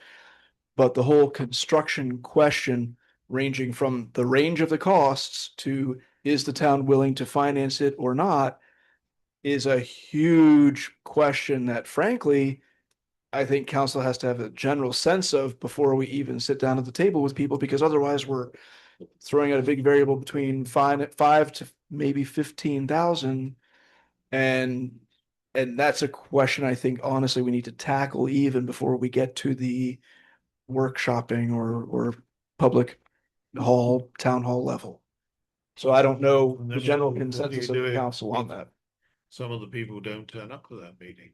What are you going to do? Make the decision on the basis of those that are there? Well, if you have it at night, you would hope, and if they don't show up, well then, yeah, I mean, I hear that, and then you just have to say, hey, we did everything we could do. Yeah. And we're talking $123.19 for the city payment on a monthly basis with a 4-year amortization, which Plus the sewer costs. Yeah. That is a separate amount, but the amount that we're talking about that would go in this letter is $123.19 per ERUs. If we're not going to be involved and let everybody do their own construction and find, somebody may be young enough that they can dig it themselves and do it. Tell you what, people will do, they'll get the grandkids involved if they can save the money. Yes. Okay, let's, I know I would. And mine are only 6. Slave labor. So where do we want to go with this, chaps? I think this should be tabled until you can get things in order and get folks in here and get a good conversation going on. So, yeah, So we need to give direction to the town manager that we need, to do. I'm going to suggest that you write a very short letter that tells them that this is coming up and that we want to have a meeting of the affected individuals to discuss the options, because it's going to be an expensive project for the people that are affected. And just as a point of clarification, because I don't know how much more meeting time with the council we're gonna have before this subsequent workshop, whatever we call it. Um, but again, is there a general consensus to include or not include construction costs as something that the town's going to manage and or No, I don't. finance? I don't think the town should be involved in the construction costs. I think that the town should remain with the CIAC fees, whatever that is. But as far as getting involved with the homeowner for construction, decommissioning and all of that, I don't think that's a good idea. Is that a general consensus? I don't think it's a good idea. It is going to put the town in the crosshairs of liability that it is not ready So, for. so it's up to people to get a. I home think equity that, loan or- because you never, someone may know someone or have an individual in their family or someone that may be able to help them, you know, where it can reduce the fees. What about, and I hear exactly what you're saying, and I don't disagree at all. What about someone like Beasley? Just talking with them and seeing though, if people, a lot of people would go with them on their own now Sure, to try to come up with a discounted rate. but the town shouldn't be involved in Sure, I understand. negotiating that Yeah, at I hear- all. I hear I exactly. mean, that's just, you know, I mean, the town, I will say to Morgan's previous points, the town in general has to be very careful in recommending any vendor, even though he's a town vendor. Because if we say, oh yeah, give Beasley a call and something. well, I think goes that. Wouldn't have not to, you well, would have to recommend them, just see if they would be willing for a volume discount and let the homeowners. Well, I think Decide. that the name So then Beasley we have has to- been mentioned enough where Yeah. people, they can just begin to speak among themselves. I just think that we just need to be very careful as a town getting Could we involved not like that. use the town's engineer to have the conversation with them at the meeting? I mean, he knows all about this kind of stuff. Do we have to involve Beasley at this moment in So time? what do you want the town engineer to do exactly? To talk to them about what they have to do in terms of collapsing their septic tanks and connecting from our pipe to their home, et cetera, et cetera. So they get a professional to explain what it is. We can tell them the other stuff with regards to the CX and the other connection type fees. So they've got a clear picture. Now, some people may say, that's fine. Like my son, he has a line of credit. He doesn't use all his line of credit. So he could say, well, okay, if I've got to find X amount, I'll put it on my line of credit. You know, they've got to pay for it one way or the other, whether they pay us or whether they do it themselves. And it gives them the choice. I don't think, to Renee's point, that we should even indicate at this moment in time that the town will get into financing or doing something that's clearly not a town's responsibility. I'm not even sure the town can do that, Mayor. I mean, there's private plumbing costs which need to be borne by the homeowners. I would honestly want to research. They could do it under a special assessment district, because I've done that before to cover them. But I agree.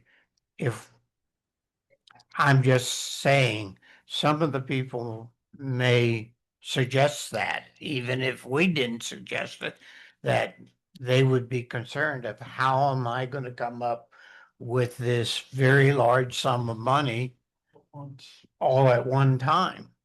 Well, And some mechanism for spreading it over time. Now, we could say, well, you know, here's a list of all the banks that operate in Lake County. Go find yourself a loan. That would go over real well. I think it is a good idea though to have someone, I mean, even Morgan at that meeting to explain Yeah, what has to get done. Yeah. So the residents have an understanding. and I don't think the town engineer would be able to add anything more than I think Mr. Cates could add. Because I learned from Morgan. Morgan, But I learned from Morgan just in that little bit that he spoke on, like we have discussed about what would it take for decommissioning. And he just gave an education on that. And I think that the most important thing is for those that are affected by this to really understand what is the 1, 2, 3, 4, 5s. The town should be at arm's length from it all.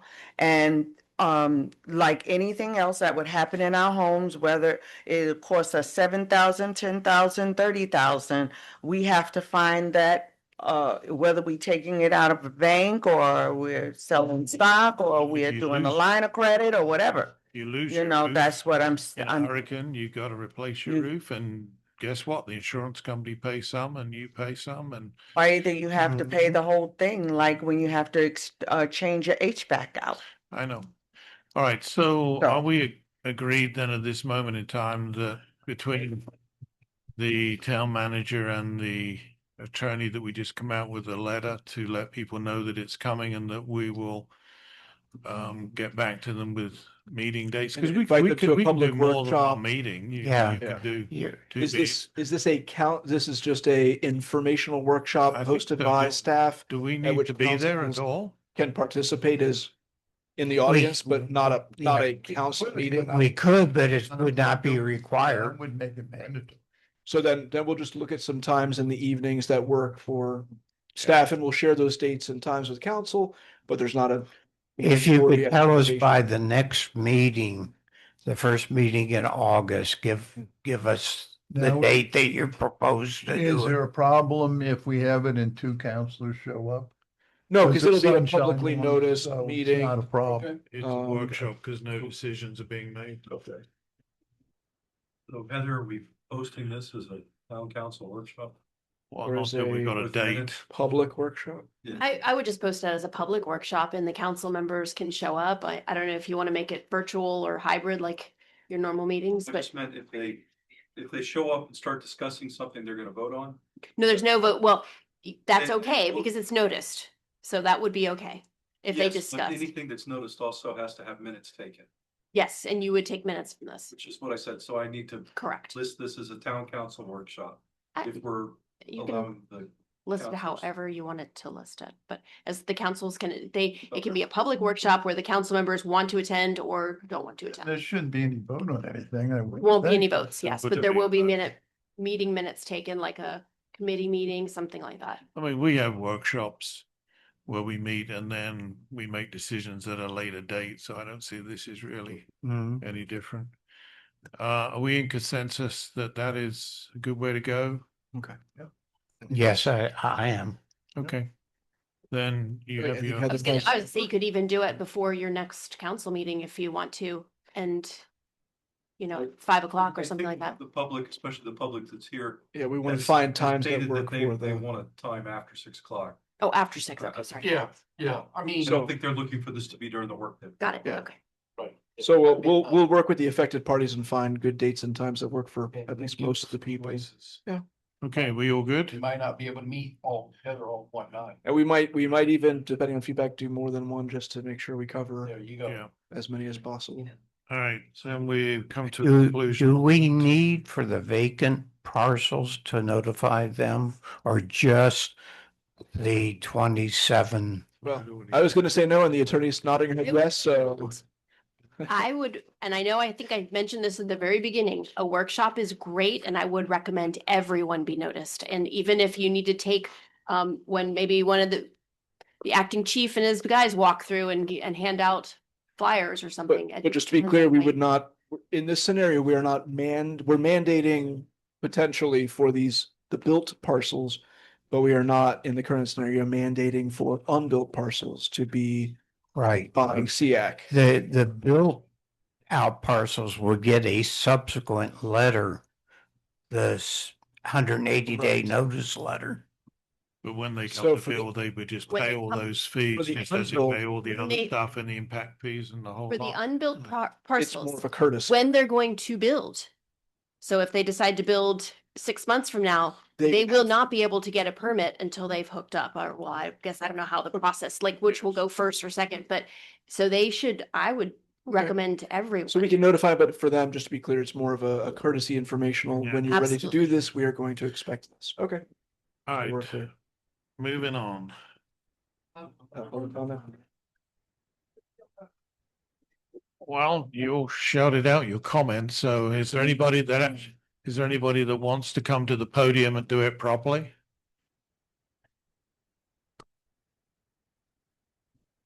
Hello, Tom. Tom Blue, 1005 North Tangerine Avenue. Great discussion. I heard residents at the last two meetings get up and ask for a meeting to look the people that are going to be affected. Now, a lot of this could have been taken care of if that had been done. Has anybody looked at possibly getting a grant to help these people, or is that totally out of the question? This is your time, but again, generally for grants, they work in rights of way and public areas, and it generally is not applicable, broadly speaking, on people's private property. Okay, Broadly I'm just throwing that out there. I mean, it's going to be an expense for a very hardship on some people, and they're my fellow citizens, and I feel for them. And it's a shame that we can't do more to help them. How does the septic to sewer grants work then? I mean, a lot of that's for the lift stations, the design, the pipes. Well, and back in the day when that septic Speak sewer, close to the mic, please. thank you. Back in the day when the septic sewer grant was going to go through, that was the portion that would have been paid by the resident.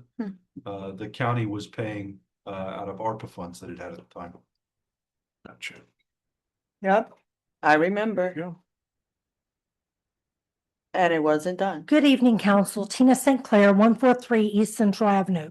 Very quickly, David, I paid $1 million for my building. I have a mortgage on that building. I also pay about $10,000 in property taxes and about $10,000 in insurance. Right now, St. Clair Realty Group pays for everything extra at the building. So no, I don't have the extra 500. I don't have the extra $20,000, $30,000, $40,000.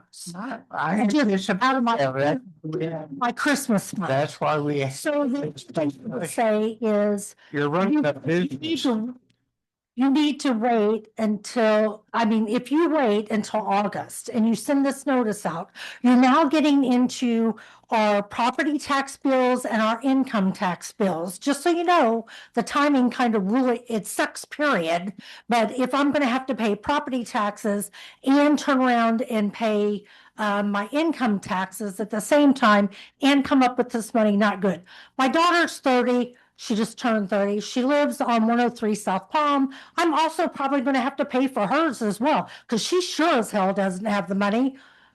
So, I mean, this is a big expense for people. Yes. And the fact that you guys have not had any conversation, I know because I've been coming to the meetings, etc. No one else really understands, not only this might be the first phase, but other residents at some point are going to have to connect. 2 years ago, I had to replace one of the septic tanks and the drain field. I specifically called down here and I said, hey, I'm getting ready to spend $8,000. Can you tell me when we're going to tie into the sewer? So 2 years ago, I spent $8,000 for a new septic tank that I'm now going to bust up. I'm not happy. And quite frankly, the 4.2 is on top of the fact that we're going to also be paying now $55, which is going to be $55 per tenant because I don't pay their water bills, but $55 per month in addition to your lovely 125 or whatever it is for me times 4.2. So no, this isn't an easy decision for you guys to make. You really need to think about the financial impact. And I realize I'm bitching because I'm going to spend a lot of money, but other residents in this town, it's going to impact them just as much. So this is not something that should be taken lightly, and it's something that definitely, I want to see the numbers of what it's going to cost. I want to know what the process is, and if I have to get somebody, I need to have plenty of time to get like 20 estimates, because you better believe I'm getting the guy that's got the shovel that's going to do it for $10 an hour. Thank you, Tina. Do we? John. Hi, everybody. 111 East Holly Street, Leslie Manning. Okay, my head is really spinning.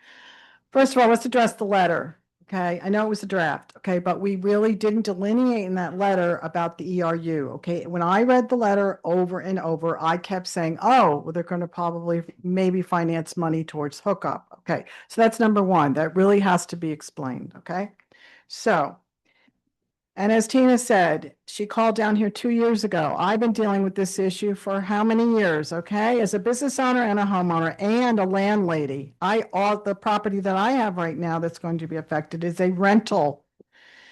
So if we had this taken care of, it's a moot point, but if we had it when the statute, we did the planning and construction, we would probably not be having this discussion. That's a moot point.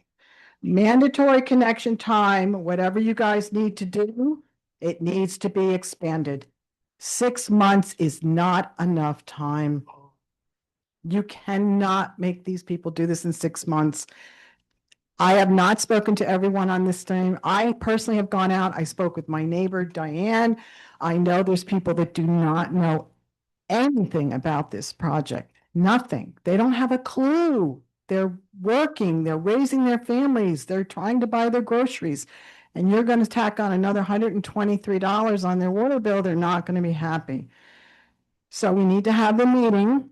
We need to have an informational meeting. And this may be one of more than one. I don't know. Okay. Connection fees, little discussion with, my husband happens to be a civil engineer and owns his own high-end project management construction firm. He builds hotels. I'm very proud of him, etc. So we've talked to our own plumber, which is Dunstan's. And I can tell you from our experience and our discussions, you are right in that probably Beasley is on the high end of the bid. So we will have to explain that. Also, there'll be people in the audience that have experience that can help you explain to residents to help calm the waters. This is an important thing. We all know that we need to have sewers to help our aquifer and our problems throughout the state of Florida. We don't have enough water as it is. Okay. What else? Okay. This is a real big beef with me, as I'm sure my group here will agree with me. Somehow you need to exonerate the fees. There should be no permit fees. There should be no fees. We did not create this problem. Okay, so the consumer or citizen should not have to pay. Permit fees should be, sorry, that's not fair. There shouldn't be, we should pay the ERU. Mr. Miles, you're saying that the ERU is 5,900. In the literature and the papers that I've read, the ERU is 5,250. So what's the difference in? The difference between the 5913 and the 5250. The 5250 is the fee that is charged by the sewer, the people that occupy the sewer work. The roughly $700 difference are other costs related to getting the connection done, which includes the city fees, the city permit fees, and I don't know what else is. Just to be clear, so that 59 amount, that includes interest for the period of time, previous RAM fees, 6 months of RAM fees based on the 180 days. So that's the 5,250 plus related cost to us that we're paying either to the bank. So the bulk of that is ending up going into the pockets of the CDD, is what he's saying. The consumer to pay that. Again, I'm urging you, I'm asking you, please can reconsider that, okay? Your 3 minutes is timed out. Anyway, please send the letter out ASAP and we will work together to get, maybe I can meet with you, get the list of the people. Absolutely. And I will walk the beat. Thank you, Thank you, Leslie. How, John? Got another gentleman. Sorry to be one more. Brad Smith, 120 East Holly Street, Howey-in-the-Hills. Council has a short memory. I stood right at this podium a little over a month ago, held the spreadsheet up that has all the names on it. And I said, if you don't contact these people, they're going to be people with hair on fire. Remember me saying that term? And here we are over a month later. Now we're talking about contacting these people. I also stood here at this very podium after Mr. Town Manager said he thought total cost was going to be about $7,500. Did some research. I came back, said it's going to be closer to $10,000 to $15,000. And now it's a revelation tonight that it's going to cost an extra $10,000 on top of the SEAC fee. No. The total cost is like 9,000. dollars. No, I'm ballparking. No, He's saying He up was- to the SEAC fee. Yeah, And that one we got a quote from Bunsen was 95. You're correct, sir. you're right. Anyway, and I do have one question. By definition, what is to hook up? What are the criteria for that? Per the ordinance, not to take away your time, per the ordinance, anyone who's immediately adjacent to the sewer line Okay. falls into that mandatory hookup, Okay. per the current ordinance. Okay, and I will say this relative to the ordinance. So we had an ordinance passed in 2003. We've read that. This system, the central trunk, was put in 2021. No notification went out to anybody that they had to hook up to that. I even called town hall back then. I've got notes where I talked to Mr. O'Keefe, asking how much the connection fee would be, because the very conversation I had with my wife is, let's pay a connection fee now because it's only going to go up. And you ballparked me at about 3,200 at that time. Yeah. But you also said we have no plans to press ahead with that. So now that the town has purchased the units, we've got a foot on the gas pedal to make this happen. So I'm very sympathetic to my friends back here, and especially Miss Sinclair, for what she has to be put up with. But even Mr. Mayor sat there and said in the shop meeting about this, that an extra $300 per month for somebody wasn't bad. And then relative to Mrs. Sinclair, he said, well, that's a business. Even $1,000 a month isn't bad. Would you want $300 out of your pocket? saying either of those figures, but. Yeah, you know, it's fine. Anyway, I don't want to, I don't want to spend $1,000 a month unless I got something on my driveway to drive. Anyway, I appreciate your time, council. Thank you. How urgent is this We have. for us to do this? Hi, Diane Harris. I'm at 114 East Holly, and I share my neighbor's same quote. I was given a quote of 3,300 back at the time when it came through. 5 years ago. And it was optional. We could wait or we could do it at a later time. But at no time did we ever believe that it could quadruple. And again, I share the same sentiment with Leslie. The time needs to be extended. This is a terrible, terrible time of the year or even the economy to hit us with these kind of numbers. And I have 2 septics, so I plead on everyone's sympathy. Thank you. Was the SEAC fee 3,300 from the At the time, that CDD? sounds right. Previously to the current amount, it was 4,250, and I believe it was in the low 3,000s. They've made the CDD has made 2 very large price increases And they're looking at another their fee month or so. in the last 5 years. But then the price of everything has gone up tremendously in the last 5 years. So to that point, again, that's kind of why we're having this discussion about the letter, the letter drafted by the attorney. You might want to hear this. Why we're having this discussion about the letter drafted by the attorney, because again, all of these very important variables change everyone's approach, the financing of the construction, or is it 180 day to hook up?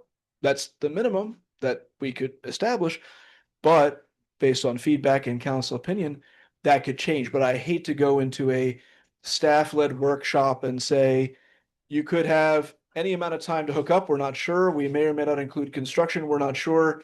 All these variables. So I'm glad we're limiting these down through this conversation currently. And if that a change to that 180-day window is something that council would also like to drive a peg into and fix into possibly a longer number, this is the perfect time to give that information to staff so that that could be carried to the workshop as well, so people can plan accordingly. Oh, sorry, didn't know we were. Oh, that's more public okay. comment. I'm invisible. Andy Everline, 1012 North Lakeshore Boulevard, in what was once beautiful Howey-in-the-Hills.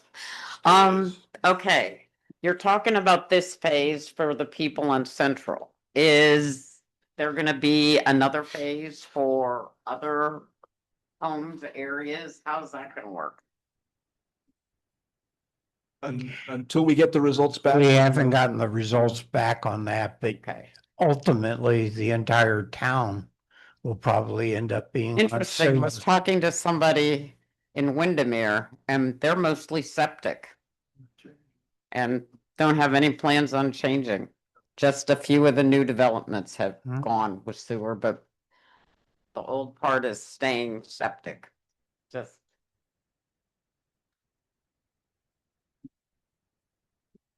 So. Go for it, I think we're John. done. Unless So- there's any other public comment, let me close it so John can speak.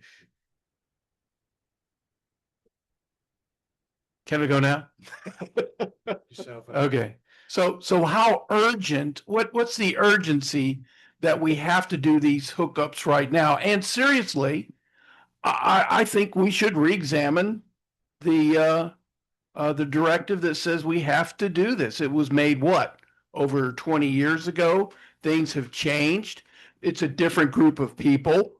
Why don't we sit down and rethink about, rather than having an arbitrary rule created that we feel we have to comply with today, since we're here, it's now, let's seriously look at changing the The rule. ordinance, John? Yeah, the ordinance that it is. I mean, I kind of have to agree.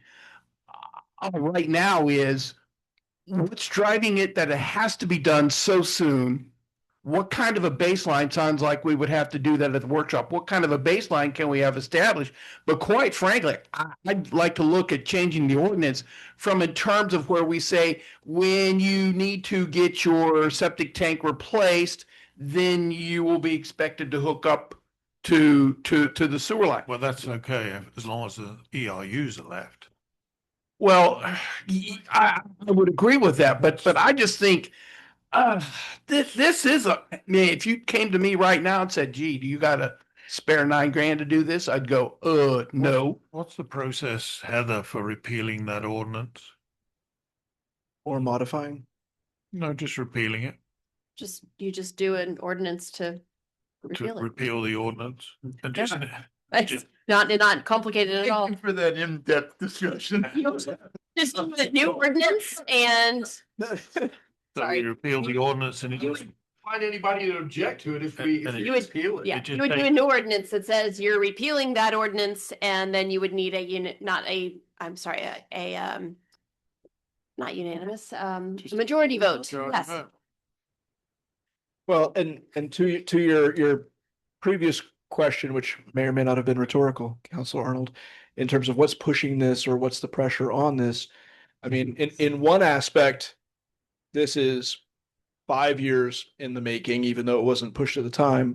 In the more recent local aspect, the only thing I guess we could say that it cost us is interest on the line of credit and RAM fees to the We'd have to TDD. continue to Where pay we the pay RAM fees. continuously on both of those items. And we spent $150,000, close to it, to buy 250. 250? We bought 250 units do at it. 5,000 $150,000. to 250-ish. To buy the ERUs from the CDD. So we bought using borrowed money. I bet I know somebody who'd like to buy those. Yeah, I don't think there's any issue with moving them on. Yeah, I don't think so. It's not the reason why we bought them, but Right. at the end of the day, if there's no appetite to do this, it's an alternative. Make the whole situation go away, that's for sure. Well, and I just to reiterate, because previous discussions had focused on if you want any significant downtown development, and we're talking commercial, you have to have sewer. And I see Leslie raising her arms and yes. You don't have to sell all of them. Well, but the part of the difficulty is you can run your little office building on a septic tank, but a restaurant 100% can't be on septic. A brewery or other things that have been propositioned in the past cannot run on septic. And if you want to do some development, like if you wanted a mass planned area using that big empty space we have over there, and someone said, oh, I want to push the building all the way up to Central, and, you know, we want a pedestrianized path and all that, and we want a little bit of parking in the back. They can't do that if they have to sacrifice a lot of space for septic tanks and drain fields. So you can't push the limit and maximize your commercial area except for sewer, which was part of the previous discussion, just But to, we have the sewer and we have the ERU, so we can do all that anyway. well, but that's what I'm saying. But if we're talking about not making anyone hook up and giving away the capacity, then you're not requiring a business to do Well, that for a if- new if business, and you- you won't if have the you- capacity either. Well, what you could do is you could calculate the capacity that we're talking about and sell that away and then retain the, but you wouldn't be any worse off, and then we wouldn't have a lot of upset people. Yeah, I'm just gonna say you don't know the need until you have the business in front of you, because But a pancake house requires 10 times as much as a hair. But what you're saying is if these good people end up taking the ERUs that you're asking them to take, you're left with what you've got anyway. Right. If we're looking at commercial at residential on top of commercial. Okay. And again, one possible modification of the ordinance is that it maybe modifies it for residential, but not commercial, and that's a thought as well. You could do that. So just. And the other thing is, you know, if when Because that was people, the idea why we bought them up was for. The main purpose was commercial. commercial And development. then if the people, when their septic tank fails and they need to spend 10-15,000 on a new septic tank, they just have to understand that there won't be the ERU there. And Well, so, there may not. There may not. well, So they put Well, enough. the way you can say it is that there are ERUs that are available, they would not be able to put no, in another they wouldn't get a septic. deal on that because they just have to simply connect to the sewer in the same way as a new construction would do. So I'm a little, I mean, we can have a meeting for a public workshop with a lot of question marks still in here. And I'm frankly just a little concerned on reiterating, do we want the town attorney to provide a rewritten ordinance where we do or do not require it for commercial and or residential, or neither? Or at the time when it's needed for replacement of a septic tank or for new construction? What is our? Yeah, I think all of that. Why not have the meeting first with the residents and No, see what the residents No, say? the point was having a meeting with the residents. If we don't have one. If we get them all sexed But up and they're all going to do it. If there's and then only we 3 turn residents around, that come to do we talk not? about it, then you can take their, I mean, I don't know what the feeling is. I think the general Representative. consensus that we've heard and everybody out there has talked to everybody else, the consensus is nobody wants to do it. I didn't get, Yeah. didn't hear I that. think that is the way it Well, was nobody laid wants to out. do it That's for how, I think that's, Spread over the time period. By the unit. I want extension on hookup time. This is just, I'm speaking for me, not.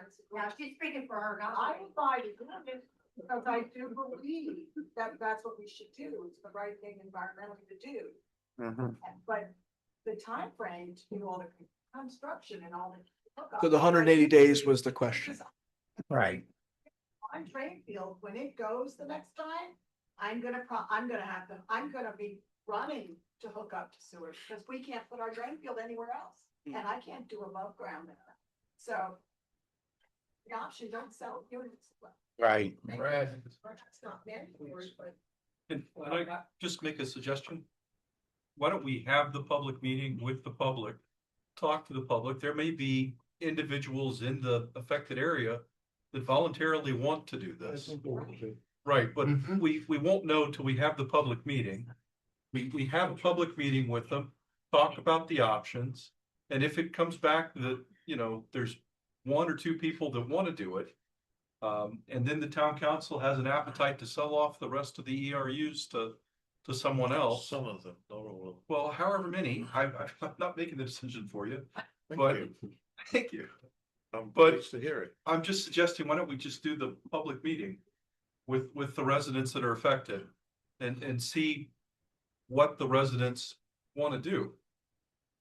Well, you can do that, but you're still in a situation where the ordinance says at the moment they will have to hook up. So what I'm saying is, do you want to be in a situation where you want to look at it and take this mandatory part for residential out? And then if anybody wants to come and do it, it gets us off the hook, because if they want to do it, they pay for it and we don't have to finance it. Any of it. I I think definitely, we're just creating ourselves a problem, plus the fact we're giving 4 years, interest for people to pay this back on a line of credit that we've only got 2.5 years left. Which could be extended to 4 years. Maybe. Or we switch to self-financing if we get down to the Right. last 2 or 3 people and that's all that's Correct. left on the. I mean, so that's one of those things I think we can modify as we get closer to the You the talk about limits. self-financing, the town simply pays it out of its funds. If we got down to the last 2 or 3 people that are down to their last 12 months of financing, that's not a huge amount that we would have to pay all the line of credit renewal costs necessarily. It's a point of consideration at the time. And if I may, if you completely get rid of that in the ordinance, if somebody wants to build on one of these lots, suddenly they can put septic there. If you Right. leave it, listen, if Well, no, that can be part of the ordinance. I mean, the you ordinance. could leave the ordinance and pass variances, a mass variance. No, we're not doing variances. They're the worst thing in the world. Okay. You can adjust the ordinance to put anything that you want into it. So if you've got new construction, new residential, maybe they are forced to do that. On the other hand, why don't we just leave the ordinance alone and proceed with the public meeting as John suggested, and then see what comes out of that? I think in the long run, this is an argument that's been going on all over the state of Florida. And it has to do with the aquifer and the fact that we have 21 million people living on this little peninsula. And of those 21 million, a huge percentage are pumping manure into the ground, and it's spoiling the aquifer. And at some point in time, the state's going to be forced, for the health and welfare of its citizens, whether they like it or not, to have sewer in. That's why we require all the new subdivisions that go in to have sewer connections. What we're talking about is backfilling, and every single person that has a sewer connection, it's going to cost them a large amount of money. It cost each person that had a septic tank. I know when I built my new house in 2022, which is only 4 years ago, it cost me almost $10,000 to have the septic tank and drain field and all the rest of that put in. And if they asked me to hook up the sewer tomorrow, I would hook up the sewer tomorrow. Just like this. Yes, I do pay some. All right, let's not get into that. I am a disabled vet is what she's saying, and there are exemptions. Just before Morgan speaks without any interruption, can I just get a motion to extend the meeting for 30 minutes? motion. Second. All in favor? Aye. Morgan, floor is yours. What I would like to say is before this town council decides to change an ordinance that's already in place regarding connecting to sewer, central sewer, wastewater in this town, this town sits on the edge of Little Lake Griffin. We are in what is called the Ocklawaha River B map. We have certain requirements that we have to follow, and there's certain laws that will go into effect, and that's the reason why roughly 4.5 years ago, Sean and I and John brought this before the town council to get off the septic tanks onto a central sewer on-site service. Distributed, yeah. Yeah, distributed wastewater. And the requirements from EPA and DEP for the nitrogen and phosphorus uploads into Lake Griffin I would just caution, because it's gonna get us into a lot of trouble if we start changing our ordinance, telling members of this town, residents of this town, that certain areas don't have to be on central sewer and stuff. That's one of the reasons why we went ahead with the feasibility study in this town for wastewater treatment, is to get a lot of these people that live on the watershed that go into Lake Griffin off of septic tanks and onto central sewer. Are you talking Lake about Harris. Lake Little? Lake Harris, did I say Griffin? Yeah, well, because I think of Griffin Park and then I say Griffin, but, and But Morgan, I hear what you're saying. The problem for me is that these people were told, and I realize it was a different group of people, they were told they did not have to go on. That was where the problem started. yeah, I agree with that. And I'm sorry to say, I mean, if I lived in this town and I'm having to deal with the same thing right now, Leesburg put a water line in front of my house. And at some point, they're gonna tell me I have to hook to it, even though I have a well in my backyard that I live off of. I'm gonna have to hook to that water line because it's now in front of my house. The same thing with this, and I feel for the residents, but that should have been mandated when we got the grant 5 years ago. Yeah, Yes. yeah. And What you're saying is that Yeah. it was in the grant document It was. and we didn't comply with them. right, exactly. We should have complied with it 5 years ago. That's the reason why this town got the grant, was to get the people off Yeah. septic tanks. And Maybe we, we shouldn't talk about that because we don't want them taking the grant back, so. I didn't say that. Yeah.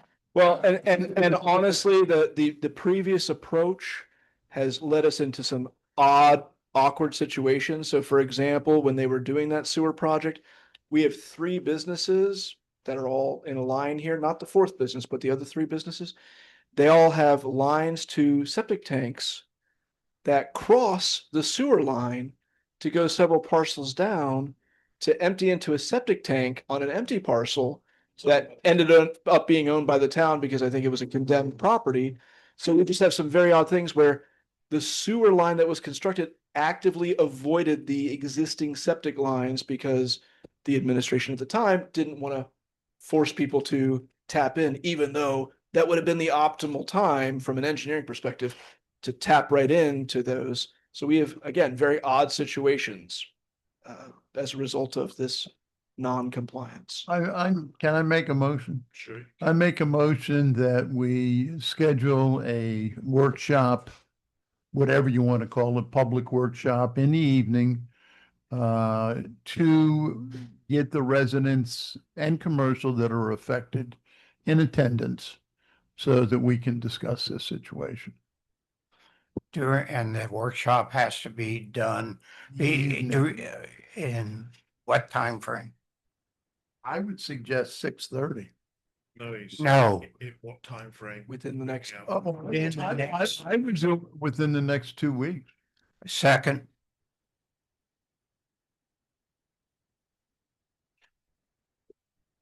Okay, we have a motion and a second. All in favor, say aye. Those opposed, say nay.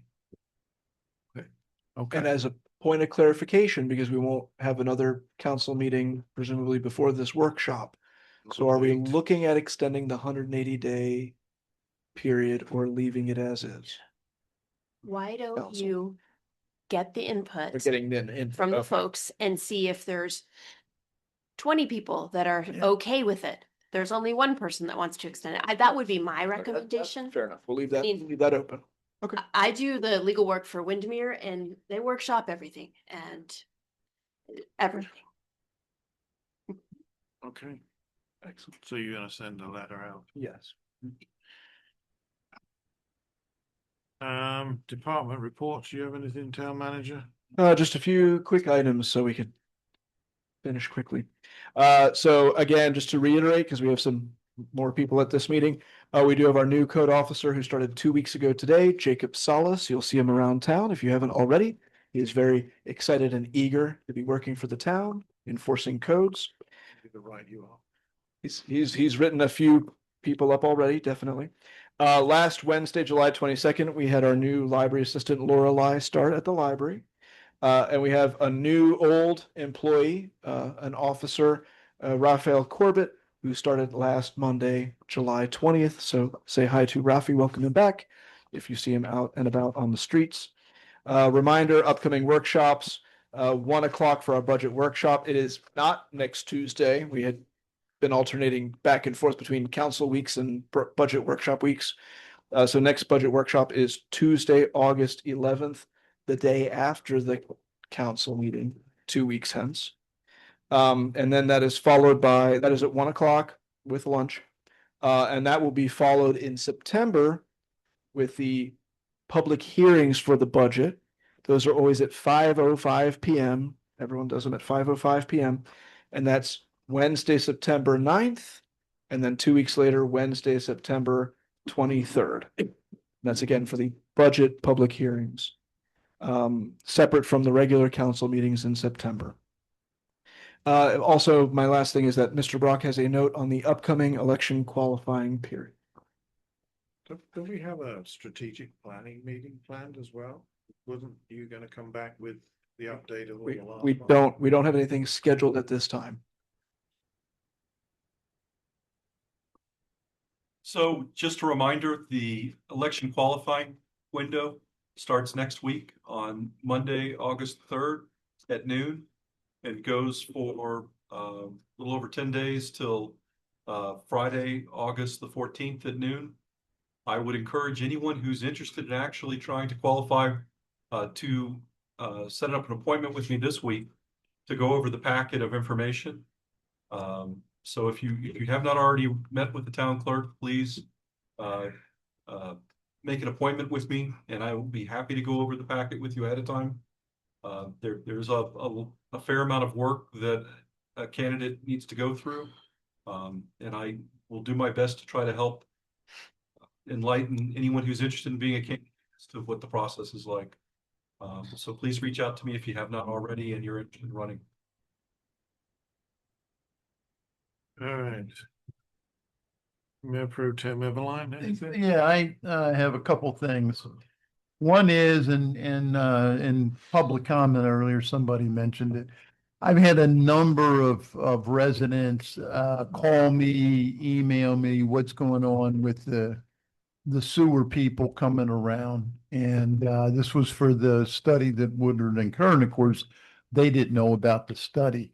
I think it would have been really nice if a letter would have gone to people so that they would know why people are walking on their lawns and stuff. Again, it's just, what we should do. We should notify people. Yeah. Secondly, I've had in the last month or so, a couple residents ask me about permits. And I think it would be helpful, maybe it's just me, maybe you other guys know this, but I don't know exactly, because I've never asked for one, what the permitting process is, what stages you have to go through to get the permit. I think that would be helpful so that when we're talking with residents, we can speak a little more intellectually. Would you like a brief presentation at a council meeting on Either a presentation or a handout, either one. Okay. Yeah, it'd be helpful. Something like that? Just, yeah, short, yeah. Thirdly, I want to thank all of my fellow town councilors for our discussion tonight. I think everybody heard residents' concerns, and I thought it was great. This is what we should be doing on a regular basis, listening to our residents. They're the ones that we're here for, and I thank all of you for that. And then lastly, I just want to say a wonderful restaurant has opened across the street, Virginia's Pancake Palace. My wife and I have sampled the food. It's quite good. They have a unique idea with hubcap size pancakes. It's a little more than what you can probably eat, but I think it's a unique selling proposition that hopefully will bring people from far and wide. So I'd encourage those who haven't been there to stop over, and I encourage all residents to support the business. That's all I have. Councilor Arnold? So Tim, to follow up on citizen involvement. For those of you who may not be aware, in the UK in Parliament, every Wednesday at 12 noon for 30 minutes, the Prime Minister goes into the well at the House of Commons and will answer any questions. So in that spirit, my thought was, on Wednesdays, starting next week on Wednesdays from 6:15 PM to 6:45 PM, I will be over at the library in the LEC. It's 30 minutes exact. If you're in the middle of a sentence when 6:45 happens, and we stop and we all leave.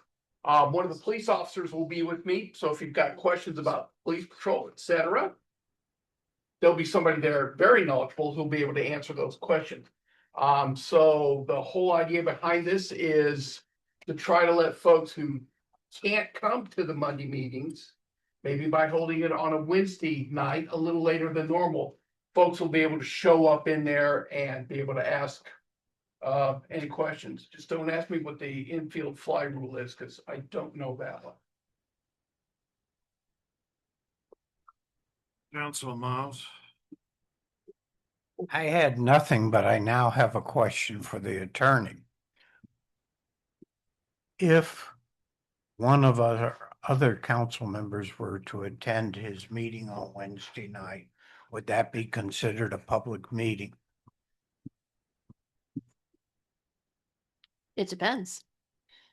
If the other council member wants to talk about business that's going to come before this council at some future time, yes, but it would be no different than you running into a council member that is in the grocery store when you talk about vacation, something like that. That's not a meeting. So it depends on what you talk about. Are you a lawyer or a politician? Can I suggest, we save the town clerk from a potential aneurysm and maybe not Yes. go to Councilor Arnold's, It's Wednesday evening? And it's classified as constituent time. And we'll take it from there. And if after a month it doesn't look like a good idea, we won't continue it. If it does look like a good idea, then I guess I'll continue. I have nothing further. Councilor Lanham. Yes, so I have been thinking through the meeting, actually you had taken, where I was going to speak about Virginia's Pancake House. So that is a beautiful place. We had the opportunity of going and the food is good. And this is exciting because it's been long waited to open up. As a matter of fact, I put it on the Venezia page. And many individuals, they was like, wow, that's just so great. I can only go 5 minutes and get breakfast. So we're expecting a lot of individuals to support this business. I also lastly want to talk about, I know as a point of order, I know I spoke about bringing the SRO conversation back into the discussion, but then I recall about 2 years ago, there was something else that wanted to be brought back into discussion and it was a no. So I do want to just say that I want to withdraw that request of bringing the SRO discussion back to council. Good. I mean, you. And let it, and The that attorney mean that can- withdraw the request, because remember, I asked for it to come back to council. Correct. For discussion. And what I'm saying is that I'm withdrawing that request. Because it's already it's been voted on, it's been discussed. Don't put it on the agenda. So right, that's what I'm saying, do not put it, I don't want it on the agenda. And then we will revisit it, I'm thinking, whether I'm on council or in the audience in the next year, Okay, yes. I got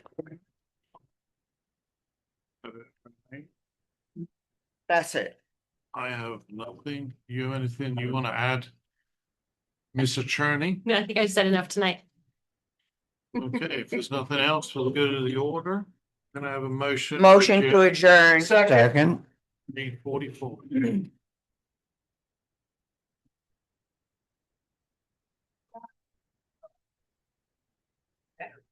100% rating. Open watch. Oh.